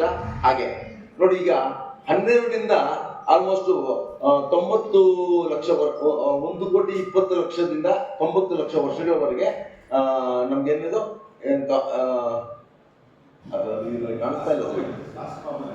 Last common ancestor shared by gorillas, hominins, chimpanzees and bonobos ಅಂತ. ಸೊ ಅದಾದ್ಮೇಲೆ 80 ಲಕ್ಷದಿಂದ 70 ಲಕ್ಷ ವರ್ಷದ ಅವಧಿಯಲ್ಲಿ last common ancestor shared by hominins, ಅಲ್ಲಿ ಯಾರಂದ್ರೆ ಚಿಂಪಾಂಜೀಸ್, ಬೋನೋಬೋಸ್. ಆ ಚಿಂಪಾಂಜೀಸು ಮತ್ತು ಬೋನೋಬೋಸ್ ಬೇರೆ ಪ್ರಭೇದವಾಗಿ ರೂಪುಗೊಳ್ತು. ಅಲ್ಲಿಂದ ಹೋಮಿನಿನ್ ಅನ್ನುವಂತಹ ರೀತಿಯಲ್ಲಿ ಏಪ್ ಮ್ಯಾನು ಶುರುವಾಯಿತು. ಅಲ್ಲಿಂದ ಸೆಹರಾಂಥ್ರೋಪಸ್, ಆರ್ಡಿಪಿಥೆಕಸ್, ಆಸ್ಟ್ರಲೋಪಿಥೆಕಸ್, ಆಮೇಲೆ Homi habilis, homo erectus, homo ಹೈಡ್ರೋಬರ್ಜೆನಿಸಸ್ ಮತ್ತು ಹೋಮೋ ನಿಯಾಂಡರ್ಟಲ್, ಇನ್ನು ಹೋಮೋ ಡೆನಿಸಮ್ ಅದೆಲ್ಲ ಬರುತ್ತೆ. ಆಮೇಲೆ ಹೋಮೋ ಸೇಪಿಯನ್ಸ್ಗೆ ಬಂದು ನಿಂತದ್ದು. ಹೋಮೋ ಸೇಪಿಯನ್ಸೇ ಹೌದು, ಆಫ್ ಮಾಡಿಬಿಡಿ ಸರ್, ಅದ್ರದ್ದು ಶಬ್ದ ಆಗ್ತಾ ಇರ್ತದೆ. ಹೋಮೋ ಸೆಪಿಯನ್ಸ್ ಇದೆಯಲ್ಲ, ಆ ಹೋಮೋ ಸೆಪಿಯನ್ಸೇ ಇವತ್ತಿನ ನಾವು. ನೆಕ್ಸ್ಟ್, ಸೊ ಇದರಲ್ಲಿ 20 ಲಕ್ಷ ವರ್ಷಗಳ 70ರಿಂದ 80 ಲಕ್ಷ ವರ್ಷಗಳ ಹಿಂದೆ ಚಿಂಪಾಂಜಿ, ಬೋನೋಬುಗಳಿಂದ ನಾವು ಬೇರ್ಪಟ್ಟಾಗ ನಾವು ಬೇರ್ಪಟ್ಟ ಪ್ರಭೇದ ಇದೆಯಲ್ಲ ಹೋಮಿನಿನ್ನು, ಅದಕ್ಕೆ ಸಂಬಂಧಪಟ್ಟಂತಹ ಒಂದು ಕಪಾಲ ಸಿಕ್ಕಿತ್ತು. ಅದರ ರೂಪ ಇದ್ರೆ ಹೇಗಿರ್ಬೋದು ಅಂತ ತೋರಿಸಿದ್ದಾರೆ. ಅದಕ್ಕೆ ಲೂಸಿ ಅಂತ ವಿಜ್ಞಾನಿಗಳು ಹೆಸರು ಕೊಟ್ಟಿದ್ದಾರೆ. ನೋಡಿ, ಚೆನ್ನಾಗಿ ನೋಡ್ಕೊಳ್ಳಿ ನಿಮ್ಮ ಮುತ್ತಜ್ಜಿಯನ್ನ. ಇವಳೇ ನಿಮ್ಮ ಮುತ್ತಜ್ಜಿ. ನಾವಿವತ್ತು ಗರ್ವ ಪಡ್ತಿರ್ತೀವಲ್ಲ ಅನೇಕರ ವಿಷಯದಲ್ಲಿ, ನಾನು ತುಂಬಾ ಬೆಳ್ಳಗಿದ್ದೇನೆ, ಕಪ್ಪಗಿರೋರು ಕೀಳು, ಅಥವಾ ಯಾವುದೋ ಧರ್ಮದಲ್ಲಿರೋರು ಕೀಳು, ಅಥವಾ ಯಾವುದೋ ಜಾತಿಯಲ್ಲಿರೋರು ಕೀಳು ಅಂತಾರೆ. ನೀವು ಕೀಳು ಮೇಲು ಅಂತ 108 ಏನೋ ಹೇಳ್ತಿರಲ್ಲ, ನೀವೆಲ್ಲರೂ ಇವಳಿಂದ ಬಂದವರು, ಲೂಸಿಯಿಂದ ಬಂದವರು. ಇವತ್ತು ಲೂಸುಗಳ ತರ ಆಡ್ತಾ ಇದ್ದಾರೆ. ಎಲ್ಲರ ಮೂಲ ಇದೆ. ಎಲ್ಲರ ಮೂಲ ನಮ್ಮ ಮುತ್ತಜ್ಜಿ ಇವಳೇನೆ. ಇನ್ನ ಒಬ್ಬ ಮುತ್ತಜ್ಜಿ ಇದ್ದಾಳೆ ಆಫ್ರಿಕಾದವಳು, ನಿಮ್ಗೆ ತೋರಿಸ್ತೀನಿ. ಆಕ್ಚುಲಾಗಿ ನಿಮ್ಗೆ ನಿಮ್ಮ ಮುತ್ತಜ್ಜಿಯ ಬಗ್ಗೆನೇ ಗೊತ್ತಿಲ್ಲ, ಮರ್ತೋಗಿದ್ದೀರಿ ನೀವು. ಅಂದ್ರೆ ತುಂಬಾ ನಮ್ಗೆ ಬೇಕಾದಂತಹ ಮುತ್ತಜ್ಜಿ ಒಬ್ಳು ಇದ್ದಾಳೆ. ಅವಳು ಎಷ್ಟು ಫೇಮಸ್ ಅಂತ ಕೂಡ ಆಮೇಲೆ ನಿಮ್ಗೆ ಗೊತ್ತಾಗುತ್ತೆ. ಆದ್ರೆ ಅವಳೇ ನಮ್ಮ ಮುತ್ತಜ್ಜಿ ಅನ್ನೋದು ನಿಮ್ಗೆ ಗೊತ್ತಿಲ್ಲ. ನಿಮ್ಗೆ ಹಿಸ್ಟ್ರಿಯಲ್ಲಿ ನಿಮ್ಮ ಟೆಕ್ಸ್ಟ್ ಬುಕ್ಗಳು ಕೂಡ ಅದನ್ನ ಹೇಳಿರಲ್ಲ. ಇದು ನಮ್ಗೆ ತುಂಬಾ ನಿಕಟವಾಗಿದ್ದಂತಹ ವಂಶ ಪಂಡಿಗೆ ಸಂಬಂಧಪಟ್ಟಂತ ಚಿಂಪಾಂಜಿಗಳು ಇವೆಲ್ಲ ಫಾಸ್ಟ್ ಆಗಿ ಹೋಗಿ ನೋಡಿ, ಇಲ್ಲಿ ಚಿಂಪಾಂಜಿಯ ಕಪಾಲ ಬುರುಡೆ, ಮೆದುಳು ಹೆಂಗಿರುತ್ತೆ, ಮನುಷ್ಯನ ಕಪಾಲ ಬುರುಡೆ ಮತ್ತು ಮೆದುಳು ಹೇಗಿರುತ್ತೆ ಅಂತ ಡಿಫ್ರೆನ್ಸ್ ಕಾಣಿಸ್ತಾರೆ. ಕೈ ಬೆರಳುಗಳ ಇದು ಕಪ ಇದರಲ್ಲಿ ಅಸ್ಥಿಮಂದಿರದಲ್ಲಿ. ನೆಕ್ಸ್ಟ್ ಮೊದಲನೇ ಬಾರಿಗೆ ಅಂತರಿಕ್ಷಕ್ಕೆ ಕಳಿಸುವಾಗ ಮತ್ತು ಚಂದ್ರಯಾನ ಮಾಡುವಾಗ ವಿಜ್ಞಾನಿಗಳು ಚಿಂಪಾಂಜಿಯನ್ನ ಕಳಿಸಿದ್ರು. ಯಾಕೆ ಗೊತ್ತಾ? ಚಿಂಪಾಂಜಿಗೆ ಏನಾದ್ರೂ ಹೆಚ್ಚು ಕಮ್ಮಿ ಆಯ್ತು ಅಥವಾ ಏನಾಗುತ್ತೆ ಅದೇ ಮನುಷ್ಯರಿಗೂ ಆಗುತ್ತೆ ಅನ್ನುವಂತಹ ನಂಬಿಕೆಯಿಂದ. ಯಾಕೆಂತಂದ್ರೆ ಚಿಂಪಾಂಜಿಗಳ ಮತ್ತು ಮನುಷ್ಯರ DNA ವಂಶವಾಹಿ 99.9 ಅಷ್ಟು ಹತ್ರ ಇದೀವಿ ನಾವು ಹೆಮ್ಮೆ ಪಡುವಂತದ್ದು ಏನೂ ಇಲ್ಲ. ನಾವು ಹೆಮ್ಮೆ ಪಡಬಹುದಾದ ಮನುಷ್ಯರು, ನಾವು ಹೆಮ್ಮೆ ಪಡಬಹುದಾದಂತ ಅಂಶಗಳು ತುಂಬಾ ಕಡಿಮೆ ಇವೆ. ನಾವು ನಾಚಿಕೆ ಪಟ್ಟುಕೊಳ್ಳುವಂತಹ ಅಂಶಗಳೇ ನಮ್ಮ ಇತಿಹಾಸದಲ್ಲಿ ಜಾಸ್ತಿ ಇವೆ. ಓಕೆ, ನೆಕ್ಸ್ಟ್ ಇದು ಬೋನೋಬೋ. ಇಷ್ಟೊತ್ತು ನೀವು ಚಿಂಪಾಂಜಿ ನೋಡಿದ್ರಿ, ಈಗ ಬೋನೋಬೋ. ಈ ಬೋನೋಬೋ ಮತ್ತು ಚಿಂಪಾಂಜಿ ಮತ್ತು ಮನುಷ್ಯ ಮೂರು ಒಟ್ಟಿಗೆ ಇದ್ದದ್ದು. ಸೊ 79 ಲಕ್ಷ ವರ್ಷದ ಹಿಂದೆ ಇವು ಬೇರ್ಪಟ್ಟದ್ದು. ನೆಕ್ಸ್ಟ್, ಸೊ ಇದು ಹಂಗೆ ಬೇರ್ಪಟ್ಟಾಗ ನಾವು ಚಿಂಪಾಂಜಿಗಳಿಂದ ಏನೋ ಡಿಸ್ಟರ್ಬೆನ್ಸಸ್ ಸೆಟ್ ಕುತ್ಕೊಂಡ್ಬಿಡಿವಿ ಸೆಟ್ಲ್ ಆಗಿ. ಲಕ್ಷ ವರ್ಷದ ಹಿಂದೆ ನಾವು ಚಿಂಪಾಂಜಿಗಳು ಮತ್ತು ಬೋನೋಬೋಗಳಿಂದ ಬೇರ್ಪಟ್ಟಾಗ ಈ ರೂಪದಲ್ಲಿ ಇದ್ದಿದ್ದು, ಮನುಷ್ಯ ರೂಪದಲ್ಲ. ನೀವು ತಪ್ಪು ತಿಳ್ಕೊಬೇಡಿ ದಯವಿಟ್ಟು. ಆವತ್ತು ನಾವು ಹೆಚ್ಚು ಕಮ್ಮಿ ಚಿಂಪಾಂಜಿ ತರ ಇದ್ದದ್ದು. ಆದರೆ ಭಿನ್ನ ಪ್ರಭೇದವಾಗಿ ಬೆಳೆಯುವಂತಹ ಹಂತದಲ್ಲಿ ನಾವು ಬೇರ್ಪಟ್ಟಾಗ ಹೀಗಿದ್ದದ್ದು. ಅಂದ್ರೆ ಇದ್ರದ್ದು ಕೂಡ ಪಳಿಯುಳಿಕೆಗಳು ಸಿಕ್ಕಿದ್ದನ್ನ ಇಟ್ಕೊಂಡು ಸೈಂಟಿಸ್ಟ್ಗಳು ಈ ರೂಪ ಕೊಟ್ಟಿರೋದು. ಅಂದ್ರೆ ಈ ರೂಪದಲ್ಲಿ ನಾವು ಬೇರ್ಪಟ್ಟಿದ್ದು. ನೆಕ್ಸ್ಟ್, ಆ ರೂಪದಿಂದ ನಾವು ನೆಕ್ಸ್ಟ್ ಬೆಳವಣಿಗೆ ಆಗಿದ್ದು ಈ ರೂಪಕ್ಕೆ. ಇದನ್ನ ಆರ್ಡಿಪಿಟಿಕಸ್ ರಾಮಿಡಸ್ ಅಂತ ಕರೀತಾರೆ. ನೋಡಿ, ಇಲ್ಲೂ ಕೂಡ ನಾವು ಇನ್ನೂ ಪೂರ್ತಿ ಮನುಷ್ಯನ ರೂಪ ಬಂದಿಲ್ಲ ನಮ್ಗೆ. ಅದಕ್ಕೆ ಸಂಬಂಧಪಟ್ಟ ತಲೆಬುರುಡೆ, ಈ ತಲೆಬುರುಡೆಯ ಕಪಾಲ ಏನಿದೆಯೋ ಈ ಕಪಾಲವನ್ನೇ ಆ ರೂಪಕ್ಕೆ, ಅಂದ್ರೆ ಅದಕ್ಕೊಂದು ಮೆಜರ್ಮೆಂಟ್ ಇರ್ತದೆ, ಅದಕ್ಕೊಂದು ಲೆಕ್ಕಾಚಾರ ಇರ್ತದೆ. ಆ ಲೆಕ್ಕಾಚಾರದ ಮೇಲೆ ಅವೆಲ್ಲ ರೂಪಿಸ್ತಾರೆ. ನೆಕ್ಸ್ಟ್, ಸೊ ಇದು ನೋಡಿ ಅಂದ್ರೆ 30 ಆಲ್ಮೋಸ್ಟ್ 40 ಲಕ್ಷ ವರ್ಷಗಳ ಹಿಂದೆ ನಮ್ಮ ಪೂರ್ವಿಕ ಹೇಗಿದ್ದು. ನೆಕ್ಸ್ಟ್, ಸೊ ಇದು ಆಸ್ಟ್ರಲೋಪಿಥೆಕಸ್ ಆಫ್ರಿಕನಸ್ ಅಂತ. ಇದು ಆಲ್ಮೋಸ್ಟ್ ಇದು 30 ಲಕ್ಷದಿಂದ 2 ಲಕ್ಷದವರೆಗೂ ಈ ರೂಪದಲ್ಲಿ. ನೆಕ್ಸ್ಟ್, ಇದು ಹೋಮೋ ಹ್ಯಾಬಿಲಿಸ್ ಅಂತ. ನೀವು ಇದುವರೆಗೂ ನೋಡಿದ್ದು ಚಿಂಪಾಂಜಿಗಳಿಂದ ನಾವು ಬೇರ್ಪಟ್ಟ ನಂತರದ ವಿಕಾಸದ ಬೇರೆ ಬೇರೆ ಹಂತದ ಚಿತ್ರಗಳು. ಇದೇನಿದೆಯಲ್ಲ, ಇದು ಆಲ್ಮೋಸ್ಟ್ 24 ಲಕ್ಷ ವರ್ಷಗಳ ಹಿಂದಿಂದು, ಒಂದು 20 ಲಕ್ಷ ಅಂತ ಇಟ್ಕೊಳ್ಳಿ. ಇಲ್ಲಿಂದ ಆಚೆಗೆ ಏನು ಅಂತಂದ್ರೆ ಅದನ್ನ ಹೋಮೋ ಅಂತ ಗುರುತಿಸಲಿಕ್ಕೆ ಪ್ರಾರಂಭ ಮಾಡ್ತಾರೆ ವಂಶವಾಹಿ ತಜ್ಞರು ಮತ್ತು ಇವರು ಆರ್ಕಿಯಾಲಜಿಸ್ಟು. ಯಾಕೆ ಅಂತಂದ್ರೆ ಇಲ್ಲಿಂದ ಸ್ವಲ್ಪ ಮನುಷ್ಯನ ರೂಪಕ್ಕೆ ಹತ್ರ ಬರ್ಲಿಕ್ಕೆ ಶುರುವಾಯ್ತು. ಈ ರೂಪ ಬರ್ಲಿಕ್ಕೇನೆ ನಮ್ಗೆ ಎಷ್ಟಾಯ್ತು? ಆಲ್ಮೋಸ್ಟ್ 430 ಕೋಟಿ ವರ್ಷ ತಗೊಂಡಿದೆ. ಮತ್ತು ಈ ರೂಪದಿಂದ ಇವತ್ತಿನ ರೂಪಕ್ಕೆ ಬರಕ್ಕೆ 20 ಲಕ್ಷ ವರ್ಷಗಳು ತಗೊಂಡಿದ್ದೀವಿ. ಅಷ್ಟಿಷ್ಟಲ್ಲ. ನೆಕ್ಸ್ಟ್, ಸೊ ಆ ಸ್ಟೇಜಲ್ಲಿ ಇದ್ದಾಗ 20 ಲಕ್ಷ ವರ್ಷದ ಹಿಂದೆ ಇವರು ಹೋಮೋಗಳು ಆಫ್ರಿಕಾನ ಬಿಟ್ಟು ಬೇರೆ ಬೇರೆ ಕಡೆ ಹೋಗ್ಲಿಕ್ಕೆ ಚದರ್ಲಿಕ್ಕೆ ಶುರು ಮಾಡಿದ್ರು. ಅದಕ್ಕೆ ಹಿಂದೆನೇ ಕೋತಿ ಪ್ರಭೇದಗಳು ಆಫ್ರಿಕಾ ಬಿಟ್ಟು ಬೇರೆ ಕಡೆ ಹೋಗಿದ್ದ ಅನೇಕ ಕೋತಿ ಪ್ರಭೇದಗಳು ಕೂಡ ಉಳಿಲಿಲ್ಲ. ಆಮೇಲೆ ಆಫ್ರಿಕಾ ಬಿಟ್ಟು ಹೋದಂತಹ ಈ ಅವಸ್ಥೆಯಲ್ಲಿದ್ದಂತಹ ಏಪ್ ಮ್ಯಾನ್ ಅಥವಾ ಮನುಷ್ಯನ ಪೂರ್ವಿಕರು ಅವರು ಕೂಡ ಯಾವ ಪ್ರಭೇದದವರು ಕೂಡ ಉಳಿಲಿಲ್ಲ. ನೆಕ್ಸ್ಟ್, ಆಮೇಲೆ ಇಲ್ಲಿ ಬರ್ತಿರುವಂತಹ ಟೆಕ್ಸ್ಟ್ ಏನಿದೆಯೋ ಅದನ್ನು ಕೂಡ ನಾವು ಓದ್ಕೋತಾ ಇರಬೇಕು. ನಿಮ್ಗೆ ಆ ಟೆಕ್ಸ್ಟ್ ಓದಕ್ಕಾಗತ್ತಾ? ಅಲ್ಲಿ ಏನ್ ಬರ್ತಿದೆಯೋ ಅದನ್ನು ಓದಕ್ಕಾಗ್ತಿದ್ಯಾ? ಓಕೆ, ನೆಕ್ಸ್ಟ್ ನೋಡಿ, ಇದು ಹೋಮೋ ಎರ್ಗಾಸ್ಟರ್ ಅಂತ ಸೌತ್ ಆಫ್ರಿಕಾದಲ್ಲಿ ಸಿಕ್ಕಿದ್ದು. ಅದು ಆಲ್ಮೋಸ್ಟ್ 20 ಲಕ್ಷ ವರ್ಷಗಳಿಗೆ ಹತ್ರ, ಅಂದ್ರೆ 19 ಲಕ್ಷ ವರ್ಷಗಳು. ನೆಕ್ಸ್ಟ್, ಸೊ ಇದು ಹೋಮೋ ಎರೆಕ್ಟಸ್ ಅಂತ. ಎರೆಕ್ಟಸ್ ಅಂತಂದ್ರೆ ಆಲ್ಮೋಸ್ಟ್ ಭೂಮಿಗೆ 90 ಡಿಗ್ರಿಯಲ್ಲಿ ಹೀಗೆ ನಿಲ್ಲಬಲ್ಲಂತಹ ಅವಸ್ಥೆಯ ಚಿತ್ರ ಇದು. ನೋಡು, ಆ ಹೋಮೋ ಎರೆಕ್ಟಸ್ ಅವಸ್ಥೆಯಲ್ಲಿ ನಾವು ಹೀಗಿದ್ವಿ 1,89,000 ಮೇಲೆ, ಅಂದ್ರೆ 10,89,000 ವರ್ಷಗಳ ಹಿಂದಿನದು. ಇದು ಹೋಮೋ ಆಂಟಿಸೆಸ್ಟರ್ ಅಂತ. ಅದು ಸ್ಪೈನಲ್ಲಿ ಸಿಕ್ಕಿದ್ದು. ಇದು 7,80,000 ವರ್ಷಗಳ ಹಿಂದಿನ ಚಿತ್ರ. ಓಕೆ, ಇದು ಹೋಮೋ ಬೊಡೆನ್ಸಿಸ್ ಅಂತ ಇಥಿಯೋಪಿಯಾದಲ್ಲಿ ಸಿಕ್ಕಿದ್ದು. 7,74,000 ವರ್ಷಗಳಿಂದ 1,29,000 ವರ್ಷಗಳವರೆಗೂ ಈ ರೂಪದಲ್ಲಿ ಇತ್ತು. ಅದು ಬೇರೆ ಬೇರೆ ಪ್ರಭೇದಗಳಿಗೆಲ್ಲ ಇವರೆಲ್ಲರೂ ನಮ್ಮ ಪೂರ್ವಿಕರು ಅಂತಲ್ಲ, ಅವ್ರದ್ದೇ ಬೇರೆ ವಂಶ ಬಳ್ಳಿ. ಹಾಗೆ ಗುರುತಿಸೋದಕ್ಕೂ ಕೂಡ ಬೇರೆ ಬೇರೆ ಕಾರಣಗಳಿವೆ. ಓಕೆ, ಇದು ಹೋಮೋ ಹೈಡ್ರೋಬರ್ಜೆನ್ಸಿಸ್ ಅಂತ 7 ಲಕ್ಷ ವರ್ಷಗಳ ಹಿಂದೆ ಬಂದದ್ದು. ಇದು ಅತ್ಯಂತ ಮುಖ್ಯವಾದಂತಹ ಘಟ್ಟ. ಇದನ್ನ ಹೋಮೋ ಹೈಡ್ರೋಬರ್ಜೆನ್ಸಿಸ್ ಅಂತಾರೆ. ಇದು ಆದ ನಂತರದಲ್ಲಿ ಮನುಷ್ಯನ ರೂಪಕ್ಕೆ ಹತ್ತಿರದ ಬೇರೆ ಬೇರೆ ಪ್ರಭೇದಗಳು ಕಾಣಿಸ್ಕೊಳ್ತವೆ. ನೆಕ್ಸ್ಟ್, ಸೊ ಇದು ಹೋಮೋ ನಿಯಾಂಡರ್ತಲ್ ಅಂತ. ಹೋಮೋ ನಿಯಾಂಡರ್ತಲ್ ಇದು ಜರ್ಮನಿಯ ನಿಯಾಂಡರ್ತಲ್ ಅನ್ನುವಂತಹ ವ್ಯಾಲಿನಲ್ಲಿದ್ದಂತಹ ಒಂದು ಗುಹೆಯಲ್ಲಿ ಸಿಕ್ಕಿದ್ರಿಂದ ಇದಕ್ಕೆ ಹೋಮೋ ನಿಯಾಂಡರ್ತಲ್ ಅನ್ನುವಂತ ಹೆಸರು ಬಂತು. ಇಲ್ಲಿ ನೋಡಿ, ಮೊದಲನೇ ಬಾರಿಗೆ ನಿಮ್ಗೆ ಒಂದು ಸ್ಪಷ್ಟವಾದಂತಹ ಮನುಷ್ಯನ ರೂಪ ಸಿಗುತ್ತೆ. ಇದು ಆಲ್ಮೋಸ್ಟ್ ಕೆಲವರು, ಒಂದು ನಿಮಿಷ, ಇದನ್ನ ಆಲ್ಮೋಸ್ಟ್ ಕೆಲವರು 5 ಲಕ್ಷ ವರ್ಷದ ಹಿಂದಿನಿಂದ ಇತ್ತು ಅಂತ ಹೇಳ್ತಾರೆ, ಕೆಲವರು 4 ವರ್ಷದಿಂದ ಅಂತ ಹೇಳ್ತಾರೆ. ಸೊ 4 ರಿಂದ 5 ಲಕ್ಷ ವರ್ಷಗಳ ಹಿಂದಿನ ಮನುಷ್ಯನ ರೂಪ ಇದು. ಅಂದ್ರೆ ಮನುಷ್ಯನ ರೂಪ ಅಂತಂದ್ರೆ ಮನುಷ್ಯನಿಗೆ ಹತ್ತಿರದವನು, ಕಸಿನ್, ನಮ್ಮ ಕಸಿನ್. ಇವ್ರು ಯಾರು ಇಲ್ಲ ಇವತ್ತು. ಈ ವಂಶ ಬಳ್ಳಿಗೆ ಸೇರಿದಂತಹವರೆಲ್ಲ ಪೂರ್ತಿ 30,000 ವರ್ಷಗಳ ಹಿಂದಿನವರೆಗೂ ಕೂಡ ಭೂಮಿ ಮೇಲಿದ್ರು. 30,000 ವರ್ಷಗಳ ನಂತರ ಉತ್ತರ ಧ್ರುವ ಪ್ರದೇಶದ ಕಡೆ ಹೋದವರು ಇವತ್ತಿನವರೆಗೂ ಕಾಣಿಸಿಲ್ಲ, ಕಣ್ಮರೆ ಆಗಿದ್ದಾರೆ. ಆದರೆ ಇವರ DNA ಅಂಶ ಯುರೋಪಿಯನ್ನಲ್ಲಿ ಉಳ್ಕೊಂಡಿದೆ. 2 ರಿಂದ 5% ವರೆಗೂ DNA ಅಂಶ ಯುರೋಪಿಯನ್ನಲ್ಲಿ ಉಳಿದಿದೆ. ನೆಕ್ಸ್ಟ್, ಸೊ ಇದು ಹೋಮೋ ನಲಿಡಿ ಅಂತ. ಇದು 4 ಅಡಿಗಳ ಮನುಷ್ಯ ಇವನು.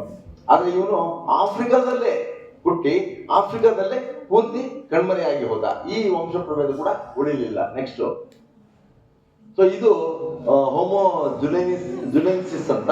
ಅದು ಈಸ್ಟರ್ನ್ ಆಫ್ರಿಕಾದಲ್ಲಿ ಸಿಕ್ಕಿದ್ದು. 3 ಲಕ್ಷ ವರ್ಷದ 50,000 ವರ್ಷಗಳ ಹಿಂದಿನವರೆಗೂ ಕೂಡ ಬದುಕಿದ್ರು. ಆಮೇಲೆ ಸಂಪೂರ್ಣ ನಿರ್ನಾಮ. ಇದು ನೋಡಿ, ಇದು ಚೈನಾದಲ್ಲಿ ಸಿಕ್ಕಿದಂಥದ್ದು ಹೋಮೋ ಲಾಂಗಿ ಅಂತ. ಡ್ರ್ಯಾಗನ್ ಮ್ಯಾನ್ ಅಂತ ಕೂಡ ಚೈನಾ ಕರೀತಾರೆ. ಕೆಲವು ಕಡೆ ಪೀಕಿಂಗ್ ಮ್ಯಾನ್ ಅಂತ ಕೂಡ ಕರೀತಾರೆ. ಇದು ಸಿಕ್ಕಿದ್ದು 1,46,000 ವರ್ಷಗಳ ಹಿಂದೆ. ಇನ್ನೊಂದು ಇತ್ತೀಚೆಗೆ, ಇದು ತುಂಬಾ ಇತ್ತೀಚೆಗೆ 2019ರಲ್ಲಿ ಏನೋ ಸಿಕ್ಕಿದ್ದು, ನೆಷರ್ ರಾಮ್ಲಾ ಅನ್ನುವಂಥದ್ದು ಇಸ್ರೇಲ್ ನಲ್ಲಿರುವಂತಹ ಒಂದು ಗುಹೆ. ಆ ಗುಹೆಯಲ್ಲಿ ಇದು ಬಹುಶಃ ಯಾವತ್ತಿತ್ತು ಬದುಕಿತ್ತು ಅಂದ್ರೆ 1,40,000ರಿಂದ 1,20,000 ವರ್ಷಗಳ ಹಿಂದೆ ಇತ್ತು ಅಂತ. ಅಲ್ಲೇ ಇಸ್ರೇಲ್ ನಲ್ಲಿ ಇನ್ನೊಂದು ಕಡೆ 4 ಲಕ್ಷ ವರ್ಷಗಳ ಹಿಂದಿನ ಒಂದು ಸಿಕ್ಕಿದೆ. ಅದು ಇದು ಸಂಬಂಧಿಗಳು ಅಂತ. ಬಟ್ ಇವ್ರು ಯಾರು ಉಳಿದಿಲ್ಲ ಇವರು. ಓಕೆ, ಇದು ಹೋಮೋ ಫ್ಲೋರ್ಸಿನೆಸ್ ಅಂತ ಇಂಡೋನೇಷ್ಯಾದಲ್ಲಿ ಸಿಕ್ಕಿರೋದು. 1,50,000 ವರ್ಷಗಳ ಹಿಂದಿನದು. ಸೊ ಇದು ಹೋಮೋ ಹಾಬಿಟ್ ಅಂತ. ನೀವು ಹ್ಯಾರಿ ಪಾಟರ್ ಸಿನಿಮಾ ನೋಡಿದ್ರೆ ಹಾಬಿಟ್ ಅಂತ ಬರ್ತವೆ. ಕಿವಿ ದೊಡ್ಡದಾಗಿರುವಂತಹ ಒಂದು ಕೋತಿ ತರದ ಒಂದು ಪ್ರಾಣಿ. ಹಾಗೆ ಯಾಕೆ ಇದನ್ನ ಹಾಬಿಟ್ ಅಂತ ಕರೀತಾರೆ ಅಂದ್ರೆ, ಇದು ಕೂಡ ಅತ್ಯಂತ ಕುಳ್ಳಗಿದ್ದಂತಹ ಪ್ರಾಣಿ. ಆಕ್ಚುಲಿ ಈ ಹಾಬಿಟ್ಗಳ ಜೊತೆಯಲ್ಲಿ ಗಿಡ್ಡ ಆನೆಗಳಿದ್ವು, ಕುಬ್ಜವಾದಂತಹ ಆನೆಗಳು. ಸೊ ಆನೆಗಳು ಇವತ್ತಿಲ್ಲ, ಮತ್ತು ಈ ಹೋಮೋ ಹಾಬಿಟ್ಗಳು ಇವತ್ತಿಲ್ಲ. ಸೊ ಇದು ಹೋಮೋ ಲುಝನೆನ್ಸಿಸ್ ಅಂತ. ಫಿಲಿಪೈನ್ಸ್ ಅಲ್ಲಿ ಇದರ ಅವಶೇಷಗಳು ಸಿಕ್ಕಿದ್ದು 67,000 ವರ್ಷಗಳ ಹಿಂದೆ. ಇದು ನಮ್ಮ ಪೂರ್ವಿಕರಾಗಿದ್ದಂತ ಹೋಮೋಸೆಪಿಯನ್ಸ್ ಮತ್ತು ನಿಯಾಂಡರ್ತಲ್ಗಳು ಇಬ್ರು ಒಟ್ಟಿಗೆ ಇದ್ರೆ ಏನು ವ್ಯತ್ಯಾಸ ಅಂತ ಕಾಣುತ್ತೆ ನೋಡಿ. ಅದು ಮೂಗು ತುಂಬಾ ಚಪ್ಪಟೆ ಇದೆ ನಿಯಾಂಡರ್ತಲ್. ಆದ್ರೆ ನಮ್ಮ ಪೂರ್ವಿಕನಾಗಿರುವಂತಹ ಹೋಮೋಸೆಪಿಯನ್ಗೆ ಮೂಗು ಒಂದು ಸ್ವರೂಪಕ್ಕೆ ಬಂದಿದೆ. ಆಮೇಲೆ ಹೈಟ್ ಅಲ್ಲಿ, ಮುಖದ ಒಟ್ಟು ಚಹರೆಗಳಲ್ಲಿ, ಕಪಾಲದಲ್ಲಿ ಇವೆಲ್ಲ ನಿಮ್ಗೆ ನೋಡಿ. ಇಲ್ಲಿ ಹುಬ್ಬು ಅತಿ ಹೆಚ್ಚು ದಪ್ಪಕ್ಕಿದೆ, ಅಲ್ಲಿ ಹುಬ್ಬು ಒಂದು ಸಮ ಪ್ರಮಾಣ ಕಾಣುತ್ತೆ. ಒಂದು ಸಣ್ಣ ವ್ಯತ್ಯಾಸ ನಿಮ್ಗೆ ಕಾಣ್ಲಿಕ್ಕೆ ಸಾಧ್ಯ ಆಗುತ್ತೆ. ಇವತ್ತು ಈ ನಿಯಾಂಡರ್ತಲ್ಲೂ ಇಲ್ಲ, ಅದು ಇದೆ. ಇನ್ನೊಂದು ಡೆನಿಸೋವನ್ ಇಲ್ಲಿ ತೋರಿಸಿಲ್ಲ. ಡೆನಿಸೋವನ್ ಅನ್ನೋದು ರಷ್ಯಾದ ಸೈಬೀರಿಯಾದ ಒಂದು ಗುಹೆಯಲ್ಲಿ ಸಿಕ್ಕಿದ್ದು. ಡೆನಿಸೋವನ್ ಅನ್ನುವಂಥ ಹೆಸರಿನ ಗುಹೆಯಲ್ಲಿ ಸಿಕ್ಕಿದ್ರಿಂದ ಅದಕ್ಕೆ ಡೆನಿಸೋವನ್ ಪ್ರಭೇದ ಅಂತಾರೆ. ಆ ಡೆನಿಸೋವನ್ ಹೆಚ್ಚಿಗೆಮ್ಮೆ ಪೌರ್ವಾತ್ಯ ಪ್ರದೇಶಗಳಲ್ಲೇ ಇದ್ದಿದ್ದು. ಇದು ನಿಯಾಂಡರ್ತಲ್ಲು ಪಶ್ಚಿಮದಲ್ಲೇ ಇದ್ದದ್ದು. ಅದಕ್ಕೆ ಇವತ್ತು ಯುರೋಪಿಯನ್ರಲ್ಲಿ ನಿಯಾಂಡರ್ತಲ್ ಅಂಶ ಕಾಣುತ್ತೆ, ನಮ್ಮಲ್ಲಿ ಸ್ವಲ್ಪ ಹೆಚ್ಚಿಗೆ ಡೆನಿಸೋವನ್ ಅಂಶ ಕಾಣುತ್ತೆ. ಓಕೆ, ಸೊ ಅವರು ಒಬ್ಬ ಕಲಾವಿದನ ಕಲ್ಪನೆ, ಅವ್ರು ಬದುಕಿದ್ರೆ ಹಿಂಗ್ ಬದುಕಿರ್ಬೋದು ಅಂತ ನಿಯಾಂಡರ್ತಲ್ಗಳು. ಓಕೆ, ಇದು ನಿಯಾಂಡರ್ತಲ್ನಲ್ಲಿ ಹೆಣ್ಣು. ಎಲ್ಲಿ ಬರೀ ಜೀವ ವಿಕಾಸದ ಬಗ್ಗೆ ಹೇಳೋದೆಲ್ಲ ಬರೀ ಗಂಡಸರದೇ ತೋರಿಸ್ತೀರಿ ಅಂತಂದ್ರು. ಇಲ್ಲಪ್ಪ, ನಮ್ಮ ಮುತ್ತಜ್ಜಿ ಲೂಸಿನ ತೋರಿಸಿದೀವಲ್ಲ, ಹಾಗೇನೇನೆ ನಿಯಾಂಡರ್ತಲಲ್ಲಿ ಹೆಣ್ಣಿದ್ರೆ ಹೀಗಿದ್ದಿರ್ಬೋದು ಅಂತ ಕಲಾವಿದನ ಕಲ್ಪನೆ. ಸೊ ಇದು ಹೋಮಿನಿನ್ಗಳಿದ್ರೆ ಹೀಗಿದ್ದಿರ್ಬೋದು ಅಂತ ನೆಕ್ಸ್ಟ್. ಸೊ ಇದು ಡೆನಿಸೋವನ್ ಅಂತ ಆಗ್ಲೇ ಹೇಳಿದ್ರಲ್ಲ, ಡೆನಿಸೋವನ್ ಸ್ವಲ್ಪ ಕುಳ್ಳಿಗಿದ್ದಂತಹ ಜನ, ಅವರು ನಿಯಾಂಡರ್ಟಲ್ ತುಂಬಾ ಎತ್ತರದಲ್ಲಿದ್ರು. ಹೋಮೋಸೆಪಿಯನ್ಸ್ ಅಂದ್ರೆ ನಮ್ಮ ಪೂರ್ವಿಕರು ನಿಯಾಂಡರ್ಟಲ್ ಮತ್ತು ಡೆನಿಸೋವನ್ ಮಧ್ಯದಲ್ಲಿ ಬರ್ತಾರೆ. ಸೊ ಇದು ಡೆನಿಸೋವನ್ಸ್, ಸ್ವಲ್ಪ ಕುಳ್ಳಿಗಿರೋ ಜನ. ಇದು 3-4 ಲಕ್ಷ ವರ್ಷದ ಹಿಂದೆ, 3-4 ಲಕ್ಷ ವರ್ಷದ ಹಿಂದೆ ನಿಯಾಂಡರ್ಟಲ್ ಇದ್ರು, ಡೆನಿಸೋವನ್ ಇದ್ರು. ಆಕ್ಚುಲಿ ನಿಯಾಂಡರ್ಟಲ್ ಮತ್ತು ಡೆನಿಸೋವನ್ ಮಧ್ಯೆ ಸಂಬಂಧ ಇತ್ತು, ಮತ್ತು ಅದಷ್ಟೇ ಅಲ್ಲ ಹೋಮೋಸೆಪಿಯನ್ಸ್ಗೂ ನಿಯಾಂಡರ್ಟಲ್ಗೂ ಮಧ್ಯೆ ಕೂಡ ಸಂಬಂಧ ಇತ್ತು ಅನ್ನೋದು ಇತ್ತೀಚೆಗೆ ಇಸ್ರೇಲ್ ಸಿಕ್ಕಿರುವಂತ ಪಳೆಯುಳಿಕೆಗಳ ಮೂಲಕ ಸಾಬೀತಾಗಿದೆ. ಓಕೆ. ಸೊ ಇದು ನೆಲಡಿಕ್, 4 ಅಡಿಗಳ ಮನುಷ್ಯ, ಆಫ್ರಿಕಾದಲ್ಲೇ ಹುಟ್ಟಿ ಆಫ್ರಿಕಾದಲ್ಲೇ ಸತ್ತೋದು. ಓಕೆ. ಇದು ನೆಲಡಿಗೆ ಸಂಬಂಧಪಟ್ಟಂತ ಅಸ್ಥಿಪಂಜರಗಳು ಸಿಕ್ಕಿರೋದು. ಓಕೆ. ಸೊ ಇದು ನೆಲಡಿಗ್ಲಿದ್ರೆ ಹೇಗಿದ್ದಿರ್ಬೋದು ಅಂತ ಅವ್ರ ಕಲ್ಪನೆ. ಮುಂದೆ ಹೋಗಿ ನೋಡಿ, ಈಗ ಇಲ್ಲಿ ಇವತ್ತಿನ ಆಧುನಿಕ ಮನುಷ್ಯ ಯಾರಿದ್ರು ಅವರಲ್ಲಿ ನಿಯಾಂಡರ್ಟಲ್ ಮಾನವ ಪ್ರಭೇದದ DNA ಬೆರ್ತೋಗಿರೋದ್ರಿಂದ ನಿಯಾಂಡರ್ಟಲ್ನ ಕೆಲವು ಲಕ್ಷಣಗಳು ಇವೆ ಅಂತ ತೋರಿಸೋದಕ್ಕೆ ನಿಮ್ಗೆ ಇಂಥ ವ್ಯಕ್ತಿಗಳು ಯುರೋಪಲ್ಲಿ ನಿಮ್ಗೆ ಬೇಕಾದಷ್ಟು ಜನ ಸಿಗ್ತಾರೆ. ಓಕೆ ನೋಡಿ, ಇದು ಕೂಡ ನಿಯಾಂಡರ್ಟಲ್ನ ಅಂಶ ಬೆರ್ತಿರುವಂತ ಹೋಮೋಸೆಪಿಯನ್. ಸೊ ಈಗ ಔಟ್ ಆಫ್ ಆಫ್ರಿಕಾ ದೇನಿಗೆ ಬರೋಣ. ಇದು ನಿಮ್ಗೆ ಸುಮ್ಮನೆ ಪ್ರಾಸ್ತಾವಿಕ. ಔಟ್ ಆಫ್ ಆಫ್ರಿಕಾ ಅಂತಂದ್ರೆ ಏನು ಅಂದ್ರೆ, ಇವತ್ತು ಭೂಮಿ ಮೇಲೆ ಬದುಕಿರುವಂತಹ ಎಲ್ಲ ಆಧುನಿಕ ಮನುಷ್ಯರ ಮೂಲ ಆಫ್ರಿಕವೇ. ಎಲ್ಲರೂ ಆಫ್ರಿಕಾದಿಂದಲೇ ಹೊರ ಜಗತ್ತಿಗೆ ಬಂದದ್ದು. ಸೊ ನಮ್ಮಲ್ಲಿ ಇತಿಹಾಸಕಾರರು, ಸಂಸ್ಕೃತಿ ಚಿಂತಕರು, ಭಾಷಾ ವಿಜ್ಞಾನಿಗಳಿಗೂ ಕಾಡಿದೆ. ಆಮೇಲೆ ಯಾರಿಗೆ ಆರ್ಕಿಯಾಲಜಿಸ್ಟ್, ಪ್ರಾರ್ಥನಾ ತಜ್ಞರು ಮತ್ತು ವಂಶವಾಹಿ ತಜ್ಞರು, ಇವ್ರಿಗೆಲ್ಲರೂ ಬಹಳ ವರ್ಷಗಳಿಂದ ಕಾಡ್ತಾ ಇದ್ದದ್ದು ಏನು ಅಂತಂದ್ರೆ, ನಮ್ಮೆಲ್ಲರ ಪೂರ್ವಿಕ ಪಿತೃ ಯಾರು? ಇವತ್ತು ನಾವು ಇಲ್ಲಿದ್ದೀವಿ. ನಮ್ಮ ಹಿಂದೆ ಒಂದು 4,000ದಿಂದ 7,000 ತಲೆಮಾರುಗಳ ಹಿಂದೆ ಇದ್ದಂತಹ ಯಾವ ವ್ಯಕ್ತಿ ನಮ್ಮೆಲ್ಲರ ಮೂಲ ಪುರುಷ? ಅದು ಬಗೆಹರಿದಿರಲಿಲ್ಲ ಬಹಳಷ್ಟು ದಿನಗಳವರೆಗೂ. ಸೊ ಆ ಪ್ರಶ್ನೆ ಕಾಡ್ತಾ ಇತ್ತು. ಇವತ್ತು ಆ ಪ್ರಶ್ನೆಗೆ ಅತ್ಯಂತ ಸಮರ್ಪಕವಾದಂತಹ, ವೈಜ್ಞಾನಿಕವಾದಂತಹ, ಗಟ್ಟಿಯಾದ ಪುರಾವೆಗಳ ಮೂಲಕ ಉತ್ತರ ಸಿಕ್ಕಿದೆ. ಆ ಉತ್ತರಗಳನ್ನು ಇಟ್ಕೊಂಡೆ ನಾನು ನಿಮ್ಮ ಹತ್ರ ಇವತ್ತು ಮಾತಾಡ್ತಿದ್ದೇನೆ. ಅಂದ್ರೆ 2 ಸಿದ್ಧಾಂತಗಳಿತ್ತು. ಒಂದು ಔಟ್ ಆಫ್ ಆಫ್ರಿಕಾ ಥಿಯರಿ ಅಂತ, ಇನ್ನೊಂದು ಮಲ್ಟಿ ರೀಜನಲ್ ಮಾಡೆಲ್. ಅಂದ್ರೆ ಅದರರ್ಥ ಎಲ್ಲ ಮನುಷ್ಯರ ಮೂಲ ಆಫ್ರಿಕಾ, ಎಲ್ಲರೂ ಅಲ್ಲಿಂದಲೇ ಬಂದದ್ದು ಅಂತ ಒಂದು ಥಿಯರಿ ಹೇಳಿದ್ರೆ, ಇನ್ನೊಂದು ಥಿಯರಿ ಉದಾಹರಣೆಗೆ ಯುರೋಪಿಯನ್ಸು ಅವರು ಕೆಂಪಿಗೆ ಚಿಂಪಾಂಜಿಗಳ ತರನೇ ಇರ್ತಾರೆ.